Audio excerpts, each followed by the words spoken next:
Sports. We are Fox. We are Wisconsin.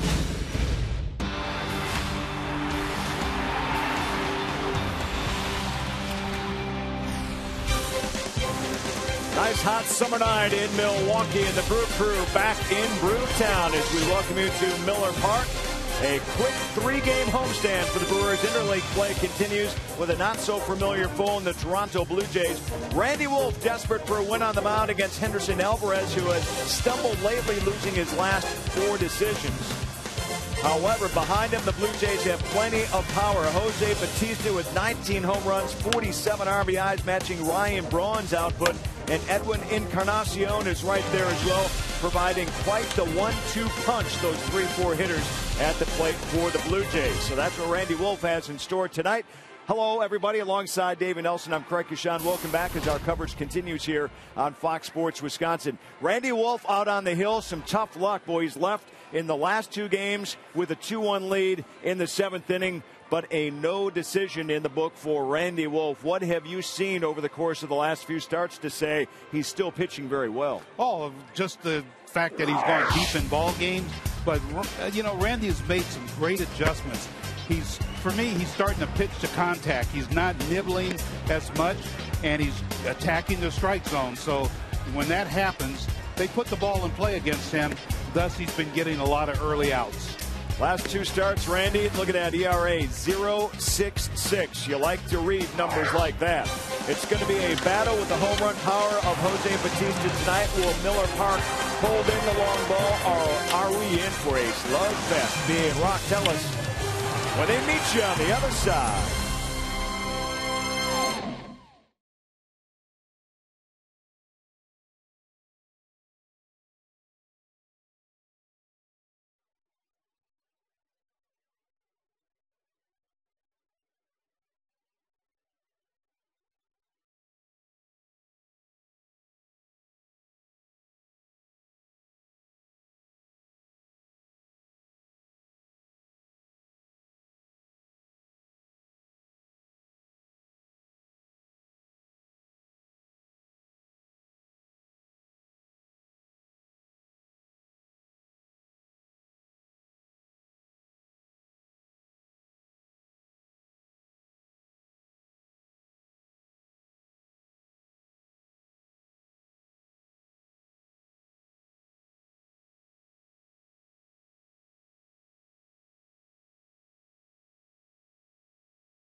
Baseball on Fox Sports Wisconsin is presented by Menards. Save big money on all your home improvement needs at Menards.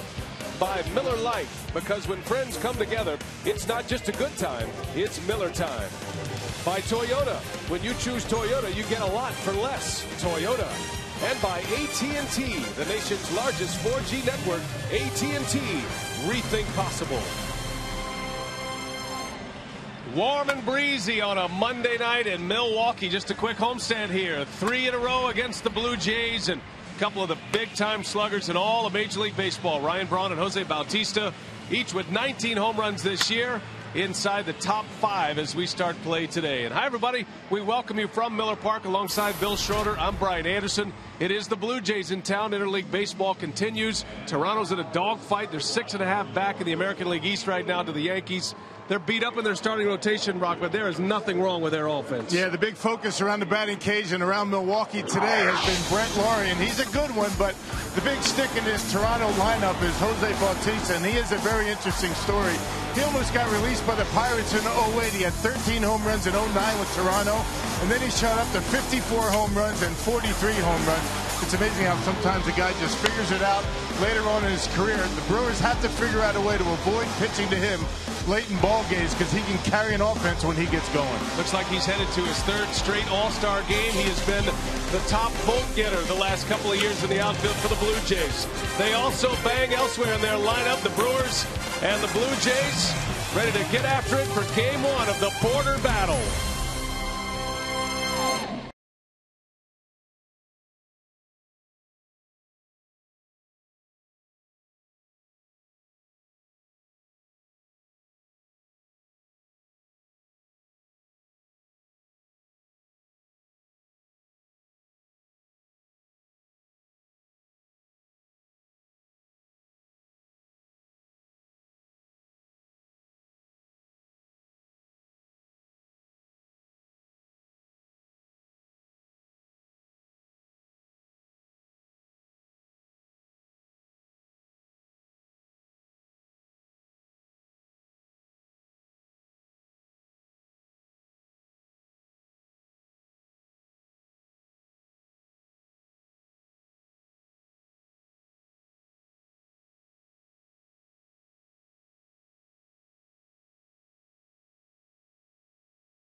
Say you never had it so good.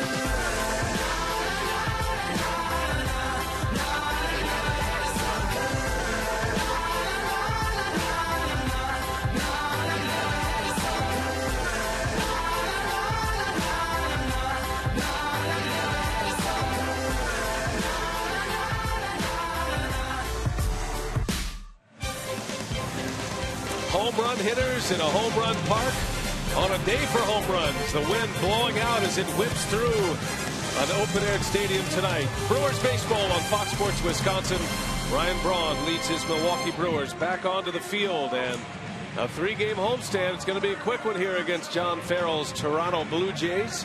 The Blue Jays are 2 games over 500, but they're in 4th place in the American League East. The red-hot Yankees now up 6.5 games on the Blue Jays. Piggly Wiggly batting order for John Farrell. It's Brett Laurie leading off. Colby Rasmus in the 2-hole and Jose Bautista batting 3rd. In the middle of the order, Edwin Encarnacion, Yunel Escobar, and Rajay Davis. J.P. Arancibia, Omar Vizquel at 45 years young, and Henderson Alvarez on the mound. Randy Wolf on the bump tonight for Milwaukee. against the heavy-hitting Blue Jays, Rock. Yeah, making his third career start against Toronto. He's 1-0 with a 1.42 ERA, giving up 2 earned runs in 12 2/3 innings. Randy's last 2 starts have been very good. Unfortunately, he has not been able to pick up a win. And right away, Brewers fans will get an up-close and personal look at Brett Lawrie, the man that they heard so much about. Coming up through the minor league system, a former #1 draft pick by the Brewers. And traded prior to last season for Sean Markham to Toronto. And he drives one right center. Nigel Morgan going back. That ball is up and out of here. And Brett Lawrie gives the Blue Jays a quick start tonight. A leadoff home run. And that is his 6th home run of the season. He has been thriving in the leadoff spot. Extends a hitting streak to 8 consecutive games, and that starts exactly like he wanted it to here in Milwaukee. Yeah, fastball out over the plate, got too much of the white, and Brett Lawrie able to drive it out of here to the opposite field to right center. Pretty good opposite field power for a leadoff hitter. And Brett Laurie's been swinging the bat. These Blue Jays can hit, make no mistake, and they hit a lot of home runs. That is their 92nd team home run. They trail only the New York Yankees in home runs this year. Colby Rasmus now batting 2nd for the Blue Jays. Traded by the Cardinals to Toronto last year. That brought in quite a heap for the Cardinals and turned out to be a key trade for St. Louis. But Rasmus, after a slow start, finally starting to swing the bat. Comes in with an overall batting average of .255. Has 10 homers and 33 runs batted in, but he's hitting .356, batting 2nd. Check the Brewers defensively with Ryan Braun, Nigel Morgan, and Nori Aoki in the outfield. Aramis Ramirez, Edwin Masonette, Ricky Weeks, and Corey Hart around the horn. And then George Gutierrez does the catching against Randy Wolf on the mound. Rasmus shoots one through the middle for a base hit.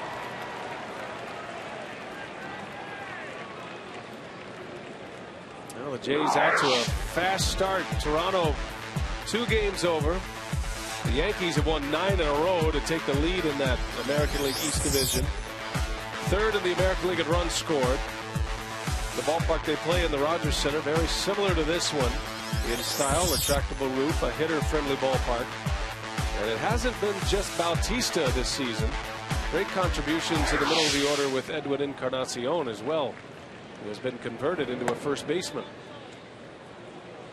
Yeah, first base DH for Encarnacion, but this is the guy that really makes it go for the Toronto Blue Jays, as we talked about on our open. You know, makes the #1 and 2 hitters much better. Particularly Colby Rasmus hitting in front of Bautista has been thriving with all the fastballs that he's been getting. And Bautista's red hot, 7 home runs in his last 14 games. And he has reached base in 17 consecutive games. Back-to-back years, an all-star starter, Jose Bautista. Doesn't hit for a high average at .230, but he is a major run producer. 19 homers, 47 runs batted in. And he stands right on top of home plate, just daring you to come inside. A guy that likes to pull the ball. Very rarely does he go to right field. Look at those numbers. A .300 hitter last year. After a 54 homer season 2 years ago, he drives that one to right. Aoki just in front of the wall will make the catch. Well, the ball is really jumping here today. Yeah, it is. We saw it in batting practice today. And Bautista taking that one pretty well into right field. Doesn't do that very often. Very few of his home runs go to right field. It's 90 degrees, so it's warm. You get a lot of jump off the baseball anyway, but then the winds that are swirling through here are just shooting out toward the gaps, especially right center field. You stand on the field at home plate, you can feel a strong breeze coming off your back into right center.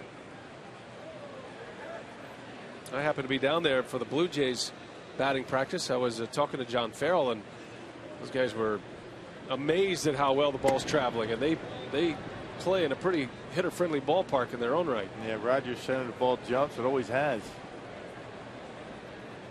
Yeah, you can see the result of the winds and the signs out there. A lot of wind outside, not as much inside of Miller Park, but it's still going to probably give any fly ball a little bit of help. One gone for Edwin Encarnacion. He's been a big surprise for the Blue Jays. Another guy very similar to the Bautista story. Encarnacion was given up on by the Cincinnati Reds, as you see our 4-man umpiring crew. Encarnacion has responded with 17 homers, 44 runs batted in. Splits time between designated hitter and first base. Played third base with the Reds. And no DH in play, of course, in a National League setting. So John Farrell trying to keep his bat in the lineup.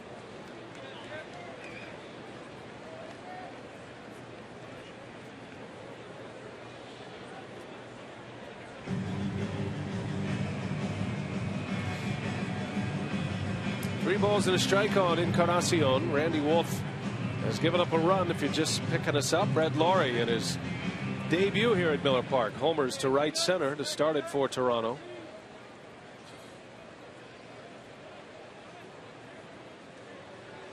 The Blue Jays will send up Henderson Alvarez tonight, a sinker ball specialist.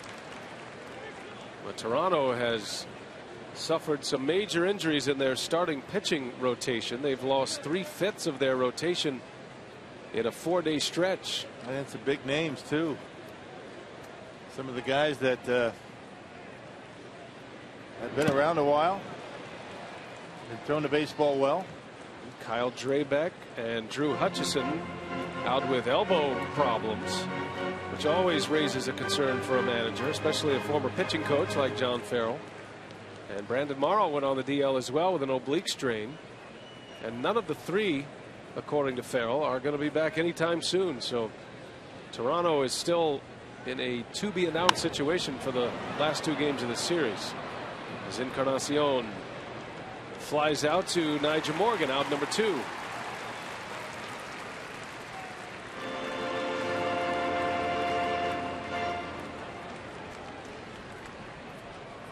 Randy Wolf, ordinarily a fly ball pitcher, but not so much in his last start against Kansas City. Did a very good job keeping the ball on the ground. It'd be ideal to be able to do that today with the home run power in this Toronto lineup. Toronto is coming off a sweep of the Philadelphia Phillies after being swept by the Washington Nationals at home. Yunel Escobar, the Toronto shortstop. Bouncing ball over to Ramirez. And Wolf is out of the first. He gives up a couple of hits. A home run to lead off the game by Laurie. And we're headed to the home first. Brewers coming up.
With some injuries, trying to find the right combination offensively. The Brewers really scuffling offensively despite 15 hits yesterday, but that was across 15 innings in a loss to the Minnesota Twins. Here's his batting order tonight. Nori Aoki leads off, Niger Morgan, then Ryan Braun.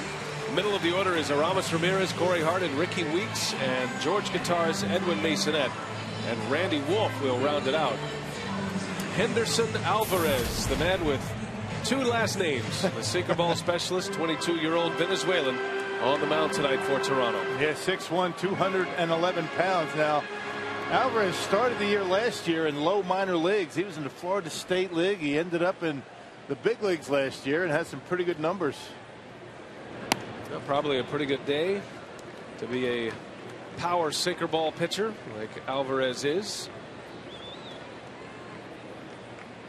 Nori Aoki back in that leadoff spot. He's done a nice job in the leadoff spot for Ron Renicky. Aoki comes in batting .287. Was 1 for 7 yesterday with a walk.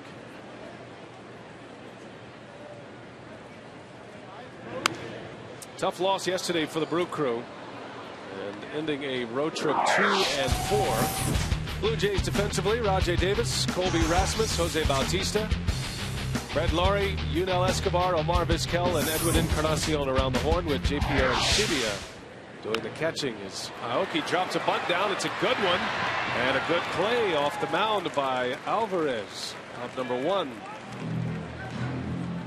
And the Toronto Blue Jays don't play all that well defensively ordinarily. They have 4th from last in the American League in team defense. They do turn a lot of double plays. And a very nice play by Alvarez to get Aoki. Able to get there and get it in and out of the glove quickly. Made a good throw. Here's Niger Morgan now. Takes a strike from Alvarez. Morgan hitting .229. Has a couple of home runs. There's only 2 RBIs on those homers. And he slaps that one back up the middle. A base hit. So Morgan, who had 3 hits yesterday before he was replaced in the batting order by Carlos Gomez, continues to swing the bat well. It's a single with 1 out here in the first. There's that sinker that stayed up in the zone. Talk about that power sinker. He's got a slider and a changeup. That's a pretty good pitch for him. But get that pitch up around the mid-thigh area. It flattens out for you. And a man on for Ryan Braun. Braun's been on a home run binge lately. Now 19 for the season. Ryan hit home runs in 3 consecutive games on the road trip. 4 home runs in those 3 games. And he checked the Powerball home run leaderboard. Braun at the top. Corey Hart hit one yesterday. He has 14 for the season.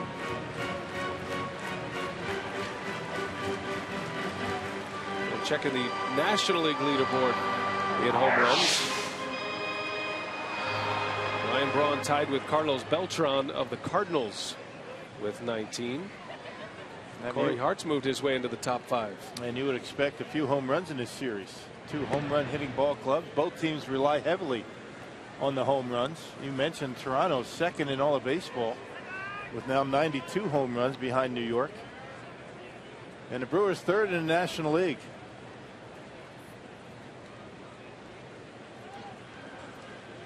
A check on Morgan. He's back in there.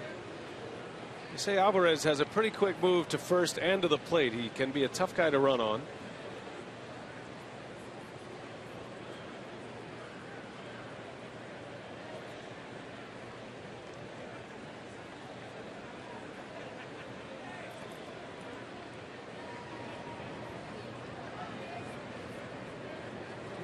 And Braun rips one to left, a base hit.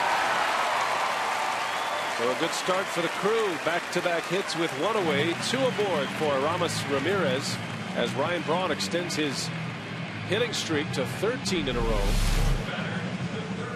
There's that sinker once again. He left it up in the zone. A lot of times, as we talk about quite often with sinker ballers, best time to get to them is early before they settle in, before that ball starts to sink.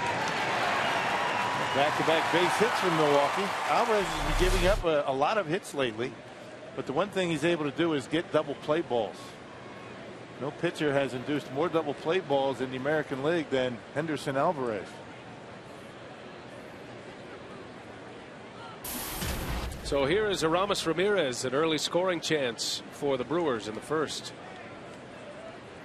Blue Jays getting on the board with a Brett Lawrie home run. That led off the game.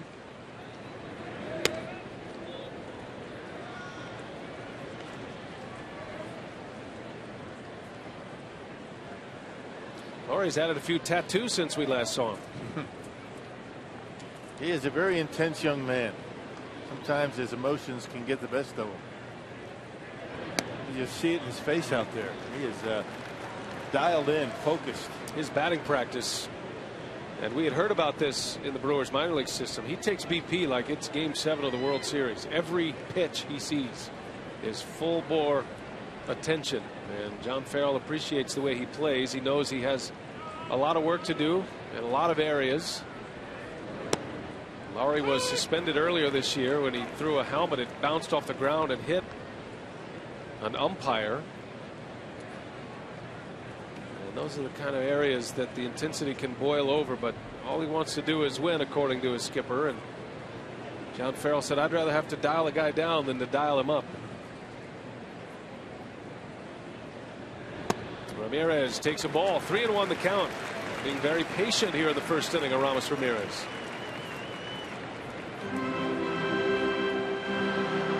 Ramirez has this sense about him when a pitcher, especially a guy who hasn't seen him, goes on a scouting report that he's a free swinger, will try to get after you early in a count.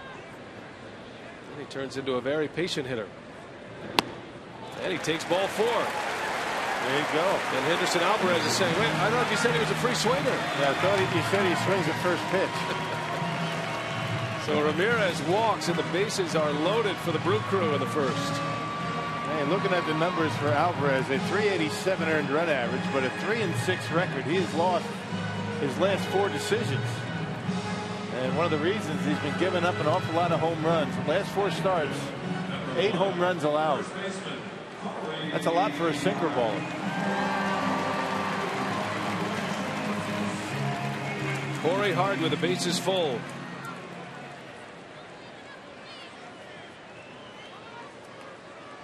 Yesterday, Hart with a 3-run home run, did it with 2 outs against the Minnesota Twins.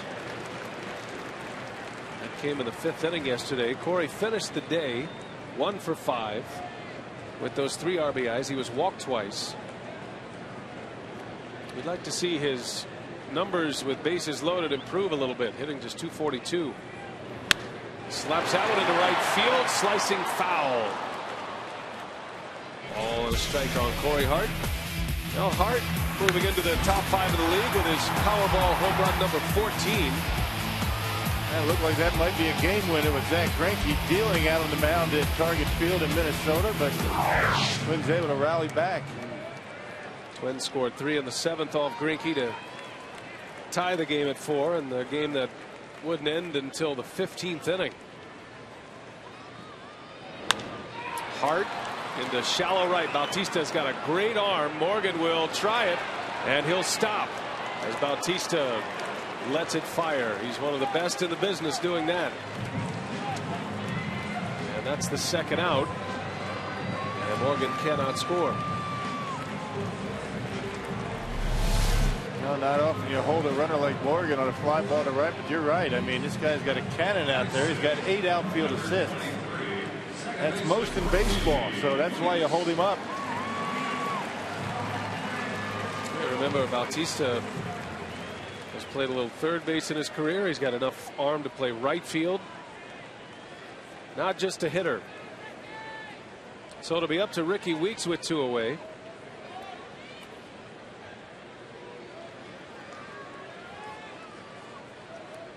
Weeks had a bit of a breakthrough in his last 2 games against Minnesota. 3 hits yesterday. First 3-hit game of the season. Had a couple of hits on Saturday. Yeah, perhaps the beginning of a nice stretch for Ricky. He's due, certainly.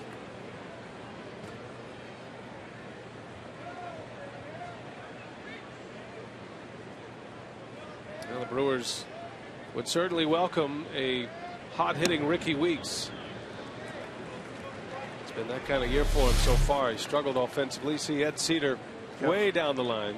Just making sure the throw is going to be somewhere close to home plate. Eddie Cedar closer to home plate than he is to third base. So much for that coaching box.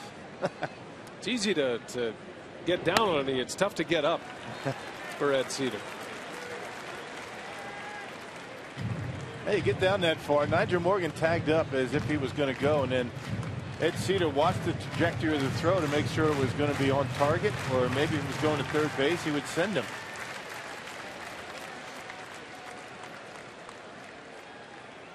Two balls and a strike on Weeks. Brewers threatening here. Bases loaded. 2 outs in the first as Weeks a little cue shot foul. And that'll even the count 2-2. A little Louis T on that time from Alvarez. He'll do that, right? Kind of change the arm angle. Do something a little bit different to throw off a hitter. He threw a slider. Ricky able to stay alive. Not quite Tion, but a little bit different. But just enough to make what was a pretty hittable pitch. Dig up as a foul ball. Looks like Weeks chipped off the end of his bat. So he's got a new piece of lumber here.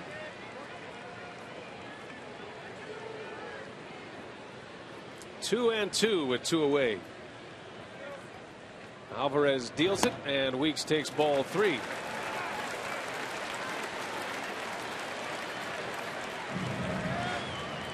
Now all 3 base runners will be on the move with this pitch. And we'll see if Alvarez is bold enough to go with a breaking ball here against Ricky Weeks.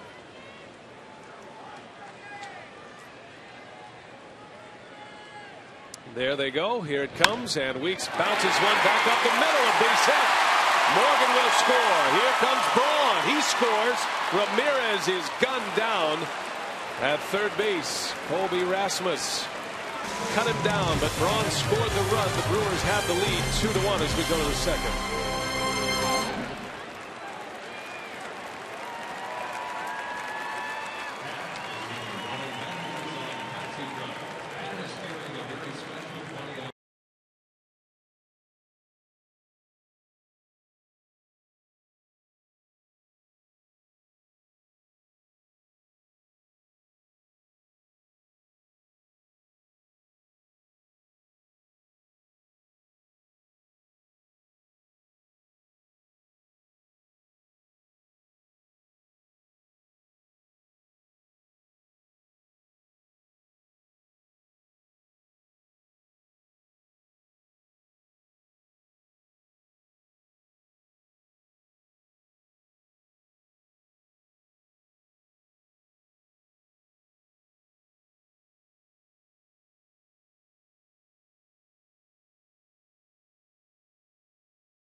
Drew Olson reporting from the sidelines at Miller Park, where the Brewers lead the Blue Jays 2-1.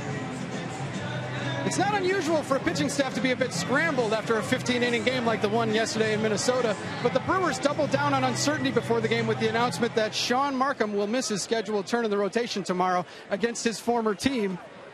Markham has experienced elbow stiffness during a bullpen session in the wake of a start at Kansas City last week. And guys, at this point, he was examined before the game by team medical staff. His status and the identity of his replacement tomorrow are uncertain. When I look at the probables and see TBA against TBA, Rock, I think Brian Anderson's pitching for both teams. That's right. That's right. And that's the point, right? As Rajai Davis lines one to right. Neither one of these managers I mean, they have a good idea of who they're going to use tomorrow. And John Farrell, Drew, put it in this frame. He said, I have my taxi squad pitcher here. Yeah. But I don't think either manager wants to reveal who they want to use because you don't know what's going to happen in tonight's game. You just don't know where it's headed with the starting pitching. It didn't used to be TBA. It used to be Undi Sadid was the pitcher for most teams when it was uncertain who was going to be throwing. Undecided. He was a Cuban, right? Undi Sadid. Yeah, Undi Sadid. Now the Brewers do have some options. Manny Parra is one of those options. They could also dip down into the minor league system. And Tyler Thornburg's name has been thrown around a little bit. They also have Willie Peralta. The problem with Peralta, he pitched last night. It won't be him. So it is going to be a wait and see scenario, and hopefully we'll have that news. We could have it during the game today, and certainly we hope to get it before we leave the air on our Brewers Live postgame show.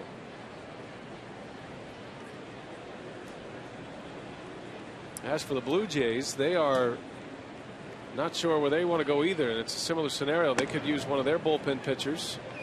There is some talk that Carlos Villanueva might pitch tomorrow or Wednesday. Right. Former Brewer who's in the bullpen for the Toronto Blue Jays. He made a number of starts for Toronto last year. There's Villa saying hello to all his old buddies today before the ball game. Aaron Sebia lifts one in the air to left. Braun's under it. Runner's going to tag it first. Rajay Davis. But he'll stop. Braun gets off a good throw. 1 out. Well, let's check what the Brewers are doing lately. You're just picking us up once again. The pitching has been the story. Unfortunately, the Brewers have not been able to capitalize on the terrific starts. Look at their ERA in the last 11 games at 2.40, and yet just 4 wins in that mix. You hate the way he starts, particularly like that, particularly on the road. 3 very good starts in Kansas City. And Randy Wolf's been throwing the baseball well. He's made 2 very good starts.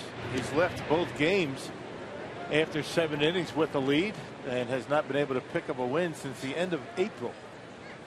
So he is due for a win tonight. Now the Brewers have had just 1 non-quality start, which means you go either 6 innings, 3 earned runs or fewer. 6 innings or more, 3 earned runs or fewer. There's only been 1 in that group over the last 7 games, and that was Zach Greinke yesterday, who went 8 innings and gave up 4 runs.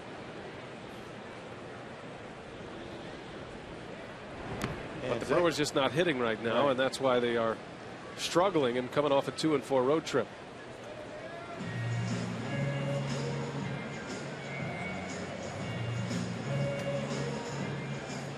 One ball, 1 strike on Omar Vizquel.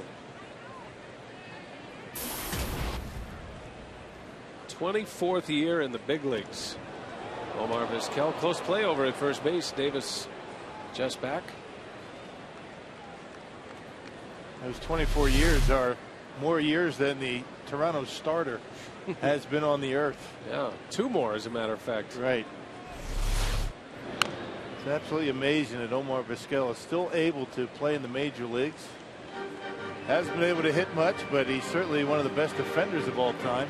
No doubt. A sure Hall of Famer, you would think. I do believe. No question. 11 times a Gold Glover. Omar Vizquel made his major league debut in 1989 as a 22-year-old. What's interesting about Vizquel's career, when he was making his run through the minor leagues, he actually spent a little time in Wisconsin. If you go back to 1986, you might have caught him in Wausau, Wisconsin. 1986, at that time, the Mariners, single A Midwest League affiliate. 24 years in the big leagues, still at it at 45 years of age. He turned 45 in April. And looking in the Toronto media guide, this is at bat number 10,482 for Omar Vizquel. Amazing.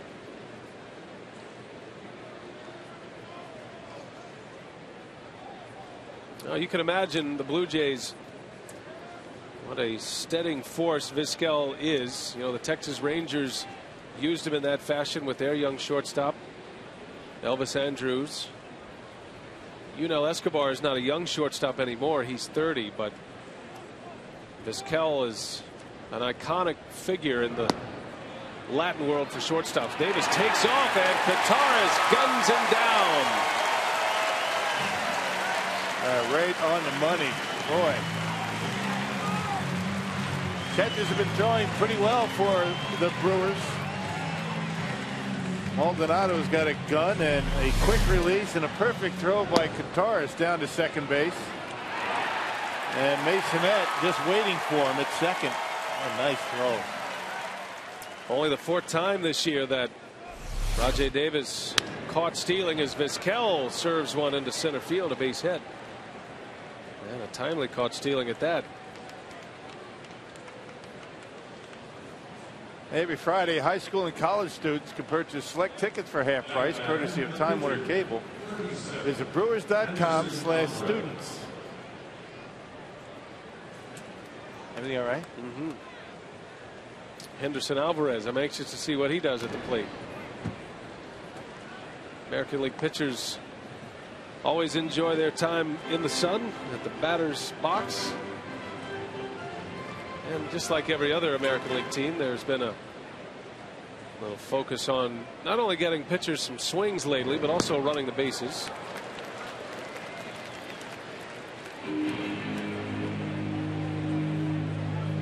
Wolf quickly 0-2. And down he goes. So Kataris will put the tag on him. His heart went in it, you could say. 2-1 Brewers.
Back at Miller Park, Milwaukee, and Henderson Alvarez ready to go to work here in the second inning. 2-1 Brewers. Ricky Weeks with a 2 RBI single in the first inning, giving Milwaukee the lead. Brett Laurie homered to start the game tonight. Get a home run to right center. Good crowd on a Monday night. It's a bunch of little leaguers here tonight. Great to see them all up in the upper deck in right field. They were parading around the stadium before the ball game tonight. I love seeing all those little leaguers in their jerseys. Big deal for them. Yeah. They love it down there. Why wouldn't you? George Kataris leads off. John Farrell's former catcher in Boston. There's some of the little leaguers out. Baseball in prime time right now in Wisconsin. The weather's great. Sun is out. Nice and warm. Little League Baseball is a big happening. Where it all starts. You never know which one of those kids out there. Maybe one of those might be a Brewer one day. You never know. It's a nice thing about Little League. Kataris into left field. Rajay Davis plays shallow. Got a long way to go, and he runs it down. Excellent catch by Rajay Davis. Yeah, they've got some speed in their outfield. That's one thing that they have. And Rajay Davis able to go back and grab it right in front of the wall down there and right. Boy, George gave that one a pretty good ride to the opposite field. Ball carrying pretty well. Better keep the ball down if you're pitching tonight. Look at Davis, how far he goes. Good catch. A couple of steps on the warning track. And turn the glove over as well. Typically, you'll see an outfielder go with a basket catch, but Davis slagged it down. Only his great speed. There are very few left fielders in the game that play as shallow as Davis. He's kind of surprised that the left-hander Kataris would hit the ball that far to the opposite field. He normally doesn't do that. Here's Edwin Masonette. He gets a call at the shortstop position tonight.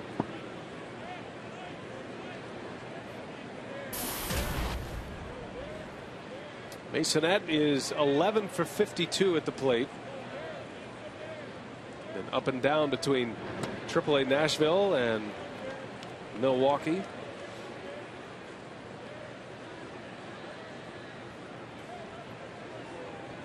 And the one thing you could say about some of these guys that the Brewers have picked up due to injury, they can pick it in the infield. Slick fielders. And Masonette sends one left center field. Davis looks up. That one's off the base of the wall. And Edwin Masonette adding some offense to his game. A double with one away in the second inning. Able to reach out and hook that one into left center. That's a slider, and it was away from. And see, watch the way he gets the barrel of the bat out in front of the hands, and able to flip the wrist and knock it off the wall out there in left center. A one-out double. Masonette safe at second, safe and secure. New York Life. So a runner in scoring position for Randy Wolf. Wolf has 2 hits this season. He's 2 for 20.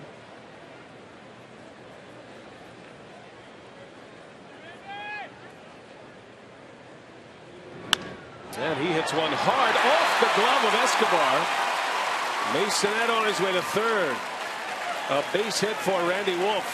And that's very good base running by Masonette. And he'd gone to third base, and Escobar caught that. That'd be terrible base running, but he had to go back and make sure the shortstop wasn't going to catch the line drive. Good base running. Heads right back, and then is able to get to third base. And so much of that happens before the pitch is made. You saw Masonette just take a quick glance to know where Escobar was playing and where he's positioned. Yep, he's up the middle. Ordinarily, a guy's going to take off right away on a ball hit like that. So now it's first and third with one out. Here's Aoki. And one of Ron Renicke's favorite plays, the safety squeeze in this spot. And especially with a young, aggressive third baseman, this is when you can really take advantage of it. As Laurie crashes in, Masonette will just follow him as much as he wants to give. It might not be a bad play with all the ground balls that ordinarily Alvarez is able to get. He gets a lot of double plays, 16 of them this year. And Aoki gets the bunt down, and here comes Masonette. And he will score. The Blue Jays don't get it out anywhere. 3-1, even when you know it's coming. It's so hard to defend. Not a good play by Encarnacion. He had a lot of time. He could have got that ball in his glove and put it in his bare hand and flipped it to home plate. Masonette, a little bit of a late break. That was actually the pitcher, my mistake. Pitcher tried to grab it and flip it all in one motion. Didn't have to do that. Let's see if that's going to be a base hit. Yes, it is. A base hit for Aoki and RBI. That's a particularly good play when you have a pitcher out there that gets a lot of ground ball outs and is able to induce a lot of double plays. Now Bruce Walton is out. A quick trip to the mound by the Blue Jay pitching coach. Just the notion of the squeeze bunt, though, Rock. I mean, from a defender's perspective, even when you have more time than you think, there's that clock ticking in your brain that you've got to make something happen now. Right. And you assume that the runner from third base, when you see him square around like that, is on his way already. But he wasn't. He was trying to figure out where the ball was. He had to read it off the bat. And if Alvarez gets that ball in his glove, Mason, that's going to be out at home. That'd be a call putting pressure on the defense. So another run is in. 3-1 Brewers. First and second with one away. And Nyjer Morgan looks at a ball. You know, this was the game that John Farrell and the Blue Jays were at least settled with their starting pitcher with Henderson Alvarez. This was the game, and I think they feel like they have to get a good start from Alvarez today with all of the uncertainty in their rotation for the next 2 days of this series. As Drew Olson reported, the Blue Jays have not named a starting pitcher tomorrow, nor have they named one for Wednesday afternoon.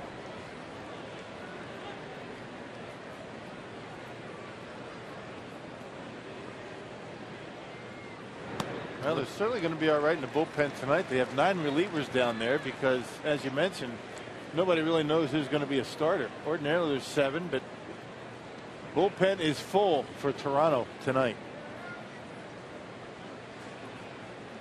Well, the Brewers have 6 hits already. First 10 batters that have faced Henderson Alvarez.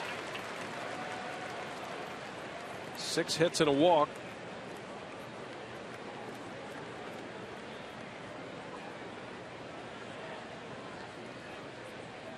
Three balls and a strike.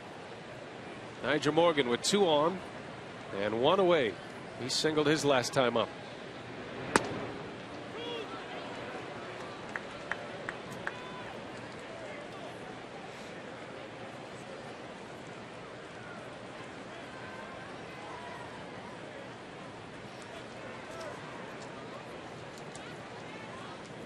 Got the pitcher Randy Wolf at second base.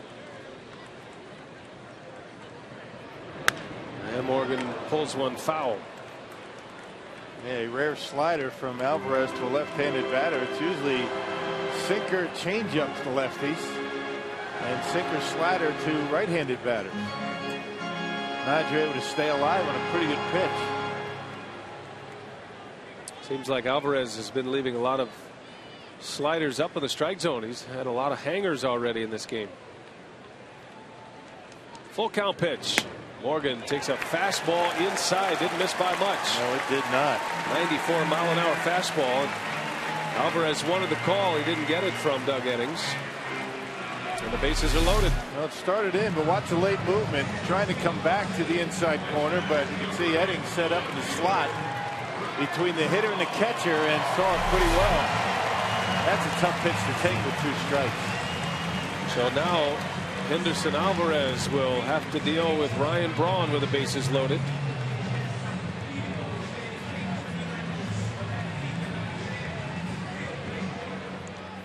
Four consecutive base runners, 3 hits and a walk, and Braun will bat in a big RBI chance.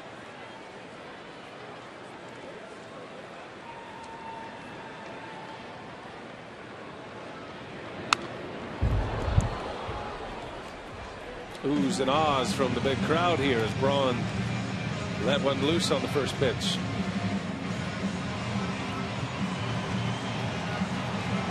Brewers had the bases loaded last inning. Scored twice.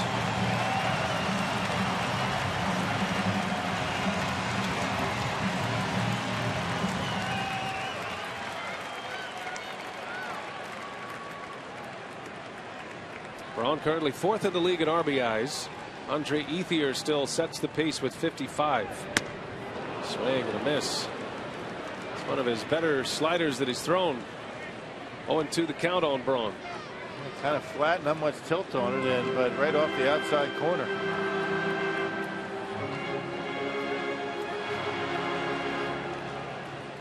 Ryan singled to left field in the first inning, hit it hard. No balls, 2 strikes. And Braun pulls it down the line. Laurie, great play, will go to the bag, and out is the call. A run will score.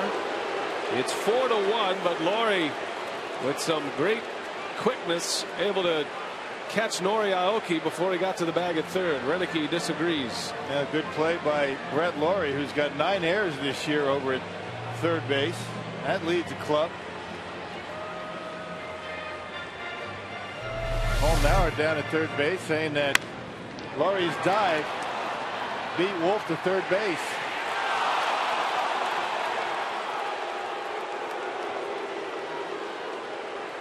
Yeah, good instincts, figuring he's not going to be able to get Braun. His only shot is third base.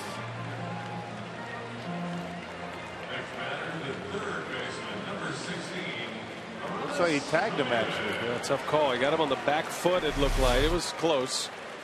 And that's in our Exmo look. That was actually Aoki. Paul Nart was right there. He made the call. Braun will get credited with an RBI. 4-1 Brewers lead. 2 on with 2 out now for Ramirez. Boy, if Laurie doesn't make that play, at least 2 score.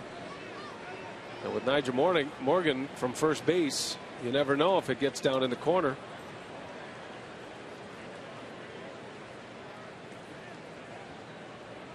Two on with 2 away for Ramirez. And 2 balls, no strikes on Ramos. Not a very good pitch by Alvarez on a 0-2 count to Ryan Braun. He gave him a pretty good pitch to hit, and Ryan nearly doubled down the line on it. He was racking up the pitches early. Alvarez has already thrown 43, and we're only in the 2nd inning. Ramirez slices one right center. That's down. It'll go to the wall. Morgan will score. We'll watch Braun. Can he score? Here comes the relay. And Braun is safe. 2 RBI double for Ramirez.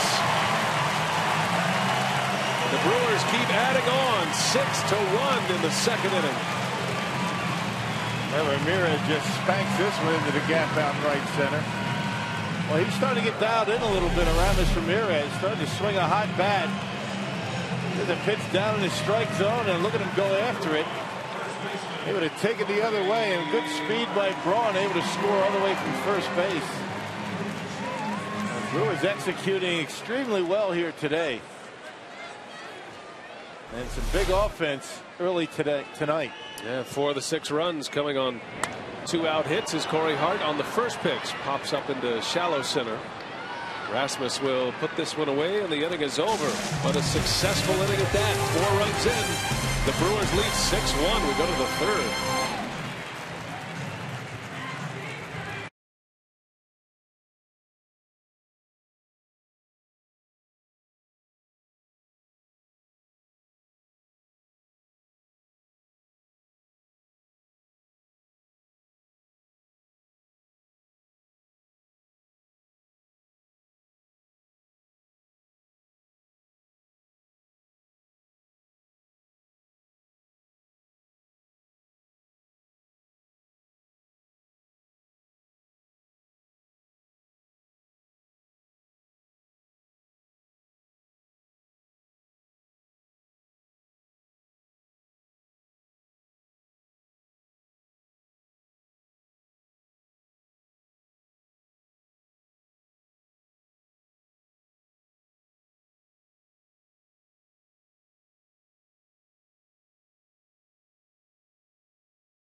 The Blue Jays 6-1. Drew Olson here with Teddy Werner, the Senior Director of Business Operations for the Milwaukee Brewers. Teddy, it's Green Week here at Miller Park, and all apologies to Taylor Green's fans. It has nothing to do with your promising infielder. No, Green Week, we're promoting our sustainability initiative, Brewing a Greener Game, which we launched a couple of years ago. This is our second annual Green Week, doing a bunch of things all week long. Tomorrow we have an employee cleanup event along the Hank Aaron State Trail. Wednesday we're distributing seedlings to 7,500 fans, and Thursday we have an e-cycling event in the parking lot. And you guys have been certified green now. What is that process like? Lead certification for Miller Park. Johnson Controls, who manages the facility, was a big part in that. Big deal, became the third ballpark in all of baseball to become lead certified by the USGBC. Basically had to reach a bunch of benchmarks in a number of categories, from energy efficiency to water efficiency, the materials we use. So we joined AT&T Park in San Francisco, and the Twins ballpark in Minneapolis is the only ballparks to be LEED certified in an existing building. It's an interesting initiative. I don't know if we can get Rock and BA to recycle anything during tonight's game, but we'll try. We will. Tell Teddy we're sorry we lost his green jacket that he bought for us last year. Those were nice, but they've walked. Had a master's feel to them. Yeah. Well, Teddy does a great job, and he's got his hand on a lot of projects, including the Miracle League of Milwaukee. Just here to do our part, aren't we, Rock? And the fans here who come through Miller Park get that opportunity. I'm surprised we're not in our green jackets this week. We would be, but they don't exist anymore. Well, they exist, but they're in somebody's closet or on eBay somewhere. You think? You can buy new ones. I'll have to think about that for next year. Just for the record, I'm the only one with anything green on today. Just playing cheerleader a little bit. Well done. It's not St. Patty's Day, but I'll take part tomorrow. Does that count? the truck says they have green on, but nobody counts the truck. Nobody knows. So, They can say anything they want. as Chris Withers says, in the windowless van.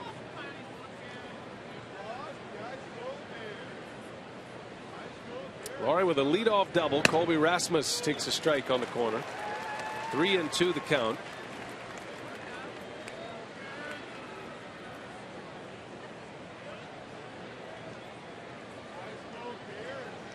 Well, ever since John Farrell put Laurie and Rasmus at the top of the batting order, 1 and 2, they've started to hit for a much higher average as a team, and those two individuals. And they have reached base in all 4 plate appearances here tonight. 2 on, nobody out to start the third. Carsoup.com email the booth. Question comes from James in Green Bay. Would Major League Baseball ever consider expanding to more cities in Canada? Well, they were in Montreal. That didn't work out. Montreal Expos went to Washington. That was back in the 04 season. 04 was the last season for Montreal. Well, but who knows? I mean, the way baseball is going international, down the road, who knows? How many teams do you think Major League Baseball can support? There's 30 now. Yeah, I don't think so. I don't think they'll expand. If they ever did expand, it would be west, British Columbia, you would think. That'd probably be the spot. Vancouver's a great place. BC. I played there in AAA. Vancouver, beautiful city.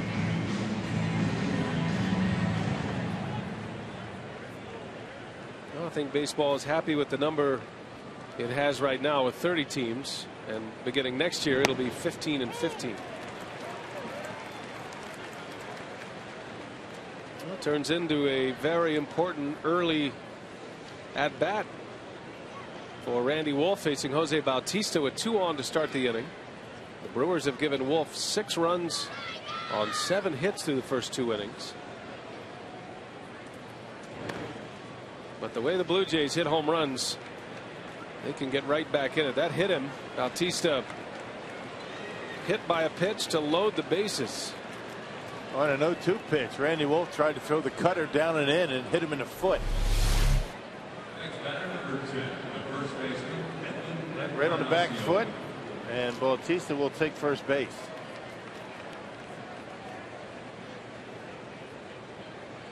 Tough break for Randy Wolf. For a guy who stands right on top of the plate, there's not a lot of room. Encarnacion does the same. Randy Wolf threads the needle for strike one. Now, Wolf has been pitching so well without much run support. Has not won a ball game since April 30th. Despite pitching fairly well, especially lately. Bouncing ball. Ramirez got a chance to turn it here. Weeks at the pivot to Hart. A run will score, but Wolf will take the 2 outs. Any day you'll take that trade with a 4-run lead. Brent Laurie's leadoff double. He comes around to score, but Randy Wolf is able to get 2 outs on 1 swing of the bat. Doing a nice job. A couple of cut fastballs. This one getting in on the hands of Encarnacion and around the horn for the double play. Brewers have been turning a lot of double plays lately.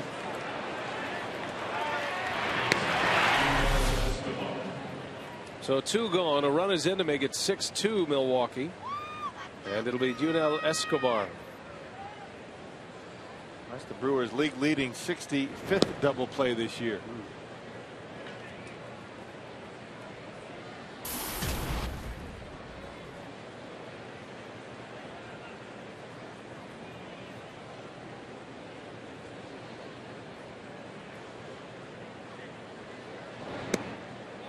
Escobar swung at the first pitch his last time up. He bounced to third. Wolf put the first 2 on in the first inning. A home run by Laurie, then a single by Rasmus. Got out of the inning with only the 1 run. Hoping to do the same here in the third. 2-0 on Escobar. That one's lifted in the air to center field. Morgan has room. And Randy Wolf gets out of a jam. Bases loaded, nobody out, only 1 scores.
Brewers baseball on Fox Sports Wisconsin is presented by Piggly Wiggly, the official supermarket of Fox Sports Wisconsin.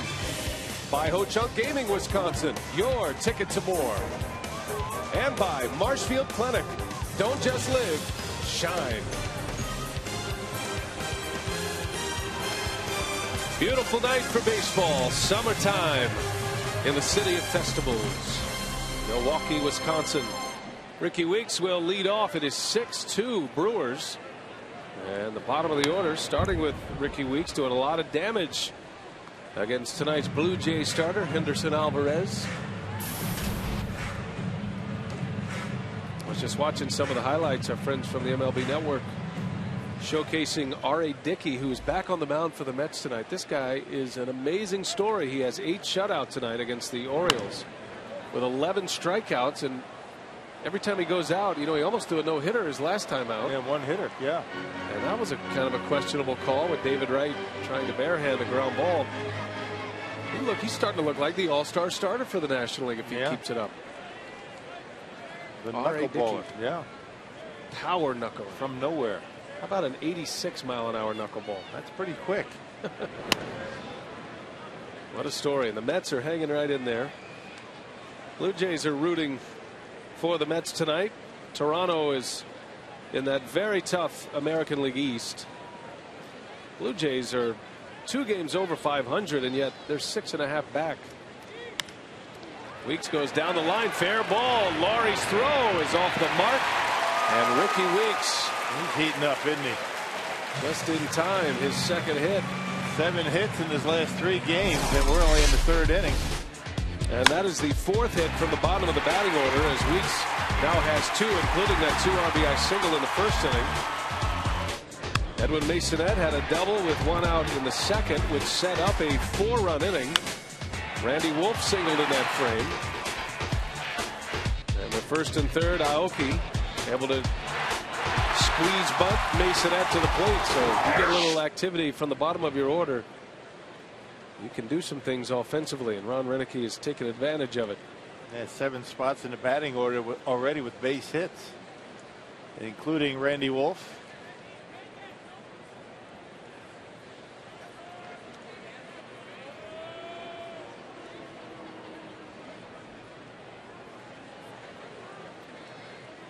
Brewers have 6 runs on 8 hits. Weeks with 2 of them. George Kataris flew out to left field his last time up, took a terrific running catch by Rajai Davis. And I noticed Davis has loosened up in left field a little bit. He's playing a little deeper than he was last time. Not going to fool him twice. Still pretty shallow in center. Colby Rasmus has always been a guy that plays shallow in center. Bautista very deep in right.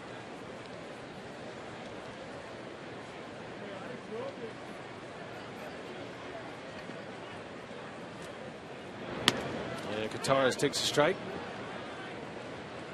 Now you look at the American League East, and every team in the East is at 500 or better. The Red Sox are in last place, 7.5 back. Yankees are red hot. They're the hottest team in baseball.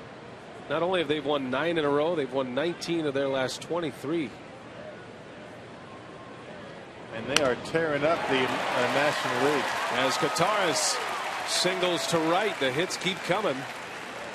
And the night gets shorter and shorter for Henderson Alvarez with each base hit by the Brew Crew. And because of the uncertainty in the starters for the next 2 games for Toronto, no activity yet in that bullpen. Guys are starting to move around as we speak. George Kataris joining in the hit parade here tonight. Yankees are 10-2 against the National League, far and away the best record in interleague play. The Rockies the worst record, 1-11. Remember, the Yankees lost 2 out of 3 to Cincinnati, their first National League matchup at Yankee Stadium. They haven't lost since. Swept the Braves, swept the Nationals. And if you're John Farrell and the Blue Jays, and you see the Yankees lose not only Mariano Rivera, their closer, but David Robertson, their setup man as well. How many teams can survive losing your closer and your setup man? Not many. Not only have they survived, the Yankees have thrived. Rafael Soriano closing games now, and the Blue Jays just trying to keep pace, as they have lost 3 starters in their 5-man rotation. They lost 3 in a 4-day stretch. Kyle Drabag, Drew Hutchison, and Brandon Morrow all out in 4 days, sending the Blue Jays scrambling. And it's not as if Henderson Alvarez is a known commodity. He's just 22 years old. Rock, you made a great point. This guy was an A-ball this time last year. Florida State League. Ended up in the major leagues. That's how tough it is to find starting pitching these days. Yeah. That's why the Brewers are so fortunate. Yeah, the Brewers are going to be looking for a starter tomorrow. And if you're just joining us, Sean Markham will not be able to pitch. Has some tightness in his elbow. Masonette strikes out. Just the second strikeout. Check out the first strikeout for Alvarez in the first out of the inning with 2 on. Yeah, he doesn't strike out many. Only 26 strikeouts in 86 innings coming in tonight. 18 walks. He pitches to contact. Contact tonight has ended up in the outfield for the most part for Milwaukee. Yeah, 9 hits already. Bases loaded. I check it first and second for the Brewers. Weeks and Kataris. The Brewers loaded the bases the first 2 innings. And as Wolf gets down a good bunt, that'll be a sacrifice. And now second and third. Hey, it's Miller time in the Miller Lite Beer Pen every Friday night at Miller Park. Fans 21 and older can get a Lowe's bleacher ticket and a T-shirt for only $22.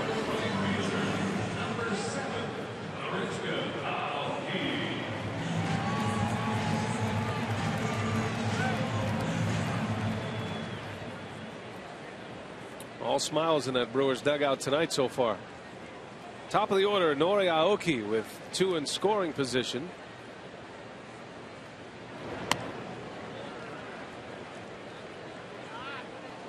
They still don't have enough. This Toronto Blue Jays ball club, they can hang some runs on you quickly with the power they have up and down that lineup. Can't squander scoring opportunities against these guys. Brewers have done a good job at that in the first 2 innings. Ricky Weeks had a 2-out, 2 RBI single in the first. And then Aramis Ramirez drove in a pair with 2 outs on a double last inning.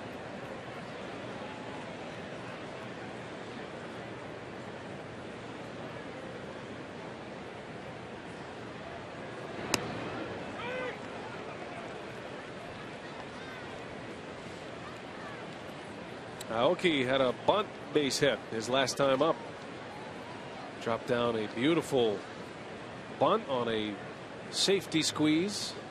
Ended up driving in a run with a hit, and he drops another one down. Nice play by Alvarez, and he gets the out. That almost got by the pitcher. Excellent play by the Blue Jays hurler. And the inning comes to an end. Brewers failed to score for the first time here tonight. Lead at 6-2. We head to the 4th. Nice play by Alvarez.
As we move to the 4th inning, brought to you by GMC. 2-out hitting has been big for the Brewers. Ricky Weeks drove in a pair in the first inning. That gave Milwaukee the lead. There was a safety squeeze bunt worked as an infield hit and an RBI, and then Aramis Ramirez with 2 outs. Drives in 2 more. That came in the second. Braun had the other run batted in, and it's 6-2 as we go to the 4th. Randy Wolf back on the mound. And as the Brewers have come up big with 2 outs, the Blue Jays have not. Toronto's had a lot of base runners tonight. Only 2 runs so far as Masonette just does get Rajay Davis. A good quick arm, good quick release, and a good strong arm over to first base. Masonette very impressive defensively, no matter where you put him. I was getting ready to talk about that, and then he doubled. He said, "Forget about defense. I can hit too." A nice play. Davis runs well, gets down the line quickly, and Masonette knows it, got rid of it, and got the out. Here's J.P. Arancibia.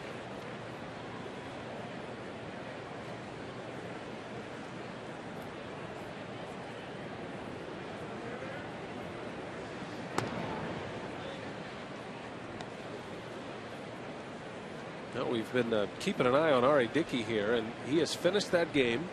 He has thrown back-to-back one-hitters. Amazing. He beat the Orioles today. Dickey with his 11th win. Johnny Vandermeer is the only pitcher in baseball history to throw back-to-back no-hitters. Back-to-back one-hitters is impressive. Pretty good. Very impressive. What's he, 11-1? He's 11-1. His ERA is going to go down into the low 2s, maybe under 2. I think you're looking at the National League starter for the All-Star game in Kansas City. I guess the only other guy who can give him a run would be Lance Lynn of the St. Louis Cardinals. It was a great Blue Jay that threw consecutive one-hitters, Dave Stieb. Matter of fact, R.A. Dickey joins a group vacated by just 2 others. Sam McDowell, whose nickname was Sudden, threw back-to-back one-hitters in 1945, and Dave Stieb, former Blue Jay, did it. Now R.A. Dickey. There's a swing and a miss. Arancibia strikes out for the 2nd out of the inning. Yeah, Lance Lynn is 10-2. He's in the top 10 in earned run average, 2.42. If you're looking for somebody else that could perhaps start the game.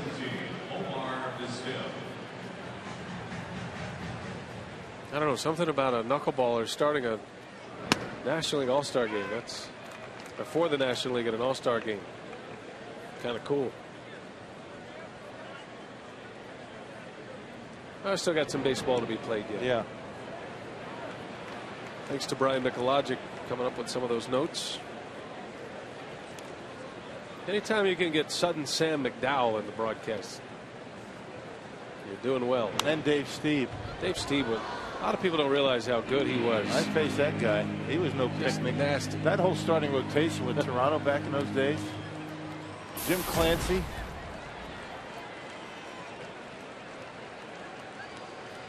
Then he had Tom Henke at the end of the game. Man.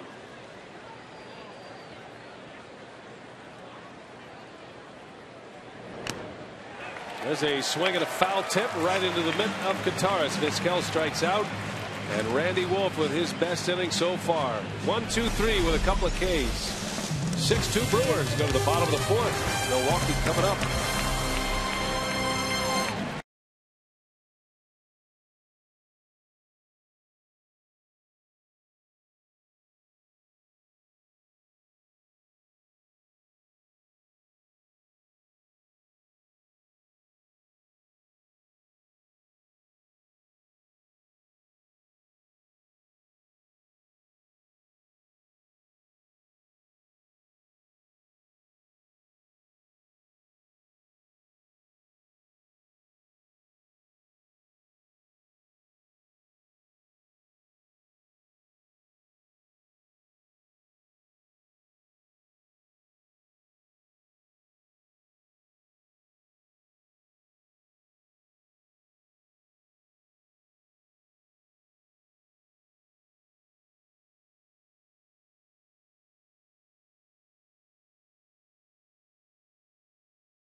6-2 here at Miller Park. It's Green Week at Miller Park. This past offseason, Miller Park received one of the most prestigious honors for sustainability and conservation efforts. The Leadership in Energy and Environmental Design LEED certification makes Miller Park the first stadium with a retractable roof and just the third major league stadium to receive this honor. LEED certified buildings are designed to lower operating costs, reduce waste sent to landfills, conserve energy and water, and reduce harmful greenhouse gas emissions.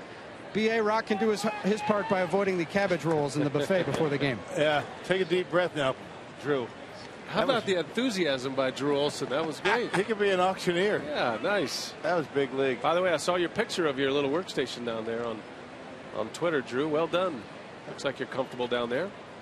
Yeah, this is it, man. This is the place to watch the game. Look at this play by Vizquel. A jump throw, and it is in time to get Morgan. Close. Still got it after 24 years in the big leagues. Vizquel makes a great play to get Nigel Morgan. Well, he has slowed down a lot, but hey, he's 46 years old. I mean, how many guys 46 can even strap on a uniform for that matter? 45, is he? He's going to be 46 one of these days. There's that math again. Yeah, doesn't have much of an arm, but he's safe. Yeah. Man, you knew it was. He looked safe. Alan Porter at first base missed that one. Bang, bang, and called him out. So one gone, and here is Ryan Braun. It is the first time tonight that Nigel Morgan has been retired. He had a single and a run scored in the first. He walked and scored a run in the second. But they get him on a 4-3, says Alan Porter, and that's all that matters. You know, as one of the infielders for those Toronto teams, we were talking about Steve and Clancy and Henke, guys like that. Garth Orge. Garth Orge was an infielder, third baseman. Yep, Garth Orge, a proud former Blue Jay. He and first base coach Rance Mulliniks were in kind of a platoon. Don't you love those names? Tony Fernandez in the Powder Blues. They could hit. Willie Upshaw. Blue Jays have gone back to their original look, their original logo. Gone back to the royal blue. Yeah, Garth Orge tells some great stories. You know, he used to be roommates with Danny Ainge in the Blue Jays system, and then in the big leagues. A lot of folks forget that Danny Ainge, the basketball player, was a baseballer. He was a major leaguer, as a matter of fact, with Toronto. That was one of Garth Orge's running buddies.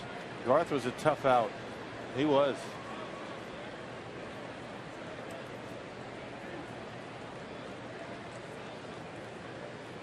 2-2 to Ryan Braun. On the ground to Escobar. And 2 gone for Henderson Alvarez. You know, that division in American League East, a tough division back in those days. Hey, tomorrow is part of Green Week. The Brewers employees will be taking part in a cleanup event along the Hank Aaron State Trail here near Miller Park. Last season along that trail, the Brewers planted 154 native Wisconsin tree species after agreeing to plant 1 tree for every 20,000 tickets sold. That's a good event.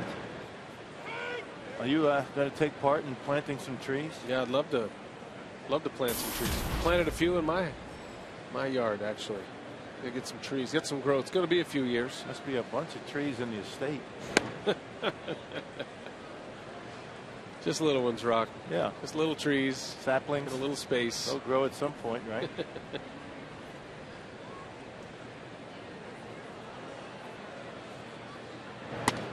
Now, when you live here, you forget, and because I'm not from here, when I first arrived into Wisconsin, the first thing that strikes you is how green it is and how many trees. Just, it's beautiful.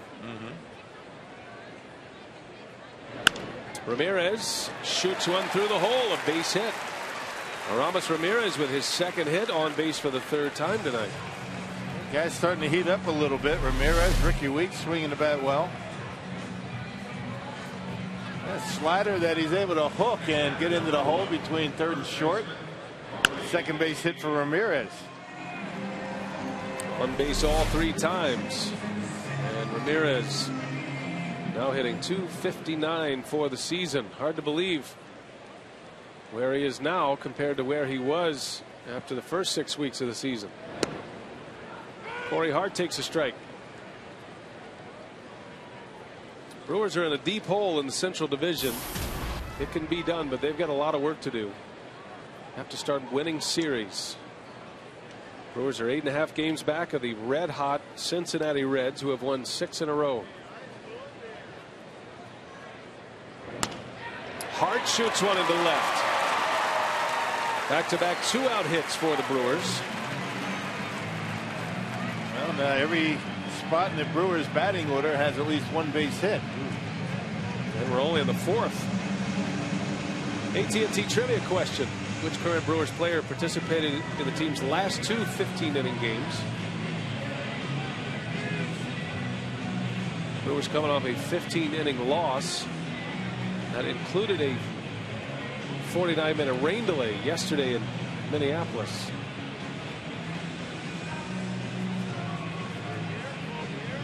I was talking to Bruce Fleming, who's here at the ballpark tonight. He said he left that game in the 10th inning and he was home in time to see the end of it.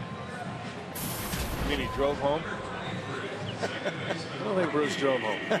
5 hours later? Huh. And Brewers have played 8 extra inning games this year, 3 and 5. The Nationals have played 9 extra inning games. Here's Ricky Weeks with 2 away. Both of those losses, or the 2 of the 5 losses on this last road trip. One in Kansas City, the other in Minnesota yesterday.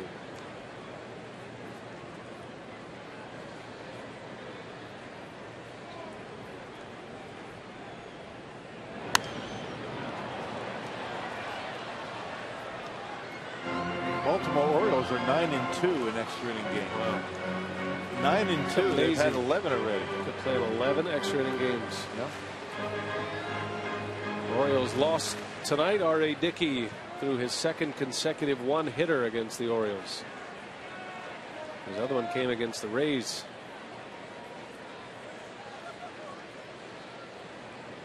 Oh, and 2 to Weeks. Ball and 2 strikes.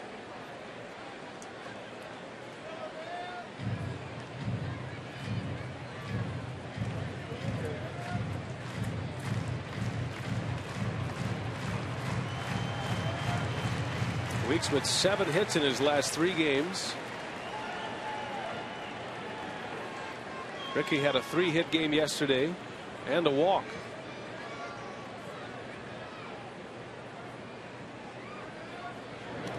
Another one in the dirt. Aaron Sebia blocks it.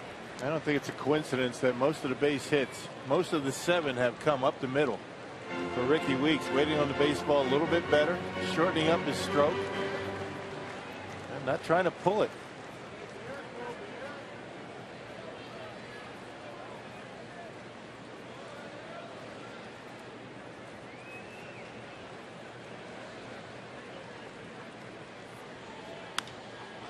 That one popped up in the infield. Vizquel wants it, and the side is retired. 6-2 Milwaukee. We head to the 5th inning from Miller Park. Blue Jays coming up.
Another good start to the night for Randy Wolf, who's been very good in his last 3 starts. The top 5, and tonight's Tavern of the Game winner, the Sandbar Inn, Wisconsin Dells.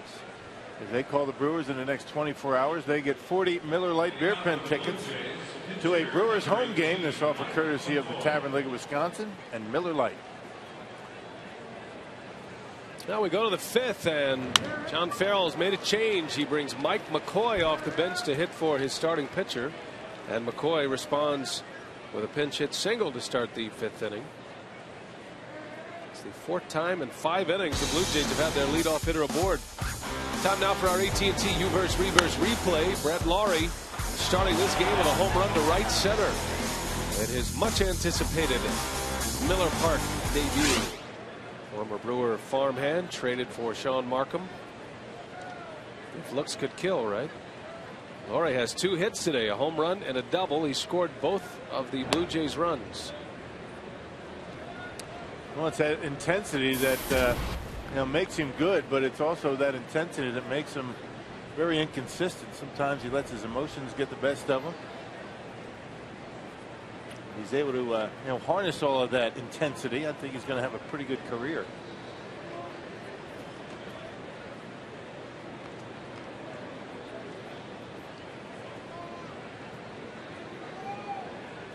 Randy Wolf has had a lot of base runners to deal with tonight.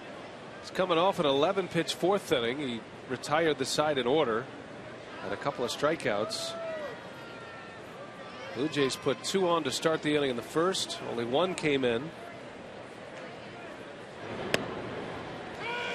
With bases loaded behind Randy Wolf, with nobody out in the 3rd inning, and only 1 run scored in that inning. Big double play ball off the bat of Edwin Encarnacion in the 3rd.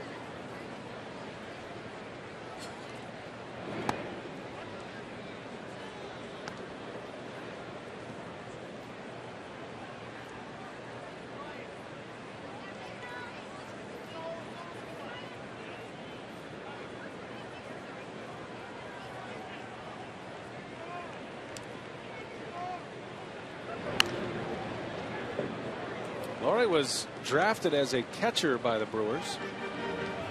It was one of the many areas of disagreement between Lawrie and the Brewers baseball operations department. He wanted to find the fastest way to the big leagues. He changed position a few times. 3rd base, 2nd base. He wasn't in the Brewers organization, in the minor leagues to make friends, that's for sure. He wasn't afraid to speak his mind and tell the Brewers organization where he should be playing and what level he should be at.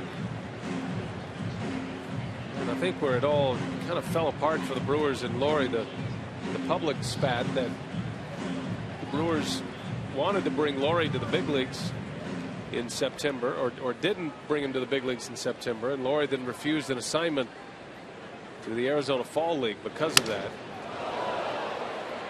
Masonette flips to Weeks, and Lawrie beats it down the line. Stays out of a double play. Let's take a look around the league. Some news and notes. Ryan Dempster going so well for the Cubs. A lot of teams talking about Dempster maybe making a run at a postseason with a trade with Dempster. He's on the disabled list. 2nd time. R.A. Dickey through his 2nd consecutive 1-hitter tonight against the Orioles, and Matt Cain is on the mound against the Angels tonight after his perfect game. Ryan Dempster, a 2.11 earned run average. That's 2nd best in the National League. He got 1 win. His name has been swirling more than any other in the trade circles. The trade deadline is at the end of July. Rasmus was a trade deadline deal from the Cardinals to the Blue Jays last year.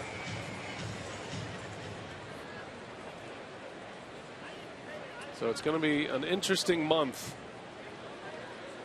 A lot of teams want to strike early and try to acquire a player either during the All-Star break, prior to. Doug Melvin is always, when he had the chance, Has tried to do that around the All-Star break. Remember, he acquired CC Sabathia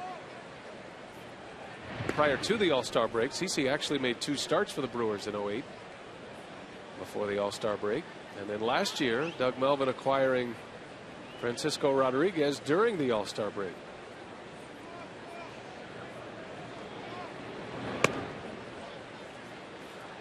All-Star game is July 10th. Trade deadline July 31st.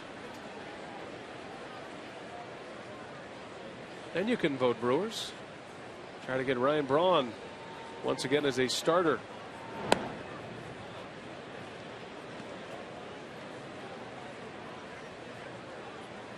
Yeah, Ryan Braun now, he's 3rd in the voting. Behind Beltran and Matt Kemp. Yeah, Kemp's still out with a hamstring injury. Very unlikely he would be available to play in an All-Star game. But we'll see.